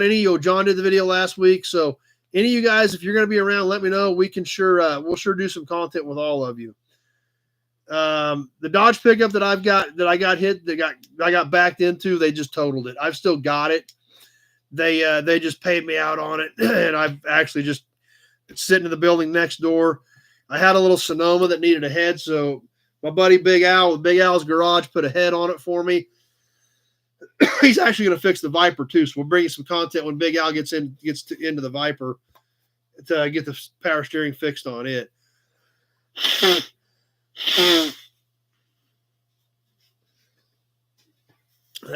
Number one likes the LHSs, and that's one thing I don't have is a Neon. I would buy a Neon too. I'd love a Challenge Series Neon. Yeah, I don't understand your ad situation either, Big Job. That's been crazy.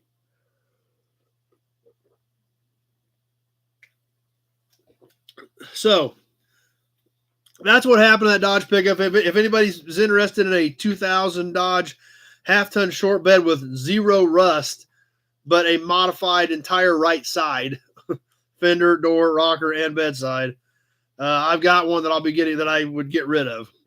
But there is no rust in it anywhere. It was a super clean pickup till that got backed into me.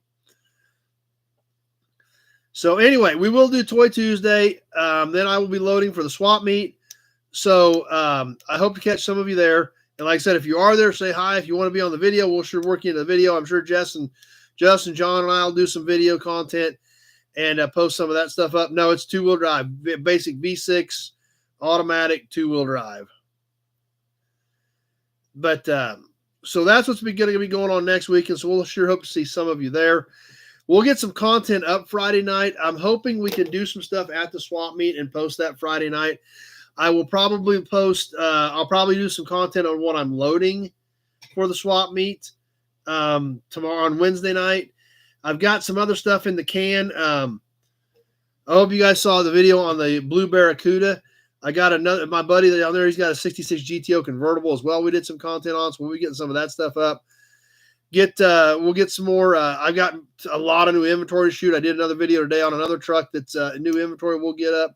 So lots of stuff going on, but we'll squeeze Toy Tuesday in, and actually we're going to get to actually see some of you guys at the swap meet the way it sounds next Friday and Saturday. So with that, I'll make sure I'm caught up on comments. And I am. It's crazy. Number 200, guys. I mean, who would have ever thought? Who would have ever thought we would get to 200 episodes?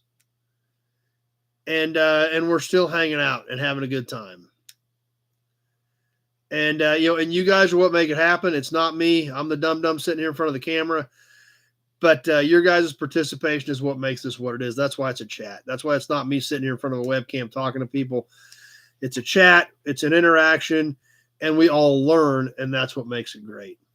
So kind of crazy, very humbling for me, actually, to know that you guys are still here. And just like Joe's Classics, heading for 300. Who knows? I wouldn't mind having a Dakota RT, that's for sure. Those were great trucks. So thanks, Scott. I appreciate that. I try to do a good job. I know a lot of you guys in the comments, the Johnny Carson comments, and you guys, you do tell me to do a good job. And I do try to keep things moving, make it enjoyable, have content that you guys like. I build this out, and I work hard to try to do a good job. So I appreciate you guys making it what it is. So even though the ads are really screwing us up, but unfortunately it's their system and we really don't have any say on that whatsoever. So anyway, with that, thank you. Thank all of you for being here, for the support, for the camaraderie, for the friendship to push this to 200 episodes. And we'll keep working on it and see where it goes from here. Glad you guys are enjoying it. Did you ever figure out a club member thing? I've got YouTube membership ideas built out. I have not put them into place yet on YouTube. I do have membership groups that ideas on how I want to do them on YouTube, but have not gotten that accomplished yet. So anyhow, we'll see all of you. We'll see some of you guys at least Tuesday night. We'll dig some more toys out. We're going to get loaded up for the swap meet. Supposed to be crappy weather Wednesday, but tomorrow and Friday are supposed to be great. Or tomorrow and Tuesday are supposed to be great, which is fine because I'll be loading Wednesday. So if it's crappy Wednesday, that'll be perfect for me. And then we'll head to Wichita to the swap meet on Thursday and hope to see some of you down there. Yeah, that's true, Michael. I mean, it could be. I just basically got backed in the other shop, and that's where it sits. So anyway, we'll see some of you at the swap meet, and the rest of you, we hope to see you right back here next Sunday night, 7 o'clock, same bat time, same bat channel, for some more Sunday night live chat. We'll have a whole new episode built out for episode number 201. We're going to start that new raffle off. Guys, on auction stuff, if you get me paid tonight or first thing in the morning, I'm going to try to have that stuff out of here before I leave on Thursday. But obviously, getting ready for the swap meet Tuesday and Wednesday, I'm going to get busy. So if you can't pay me tonight or first thing in the morning, not a problem. I fully understand. But it may not ship until I get back from the swap meet. So just please be aware of that. I just don't want anybody upset with me if it gets backed up. So anyway, I'm going to get off here. I'm going to let you guys get on with your evening, and we'll see you. Some of you Tuesday, some of you this weekend, but sure hope to see all of you next Sunday night for Sunday Night Live Chat. Thanks for watching and have a great week, everybody.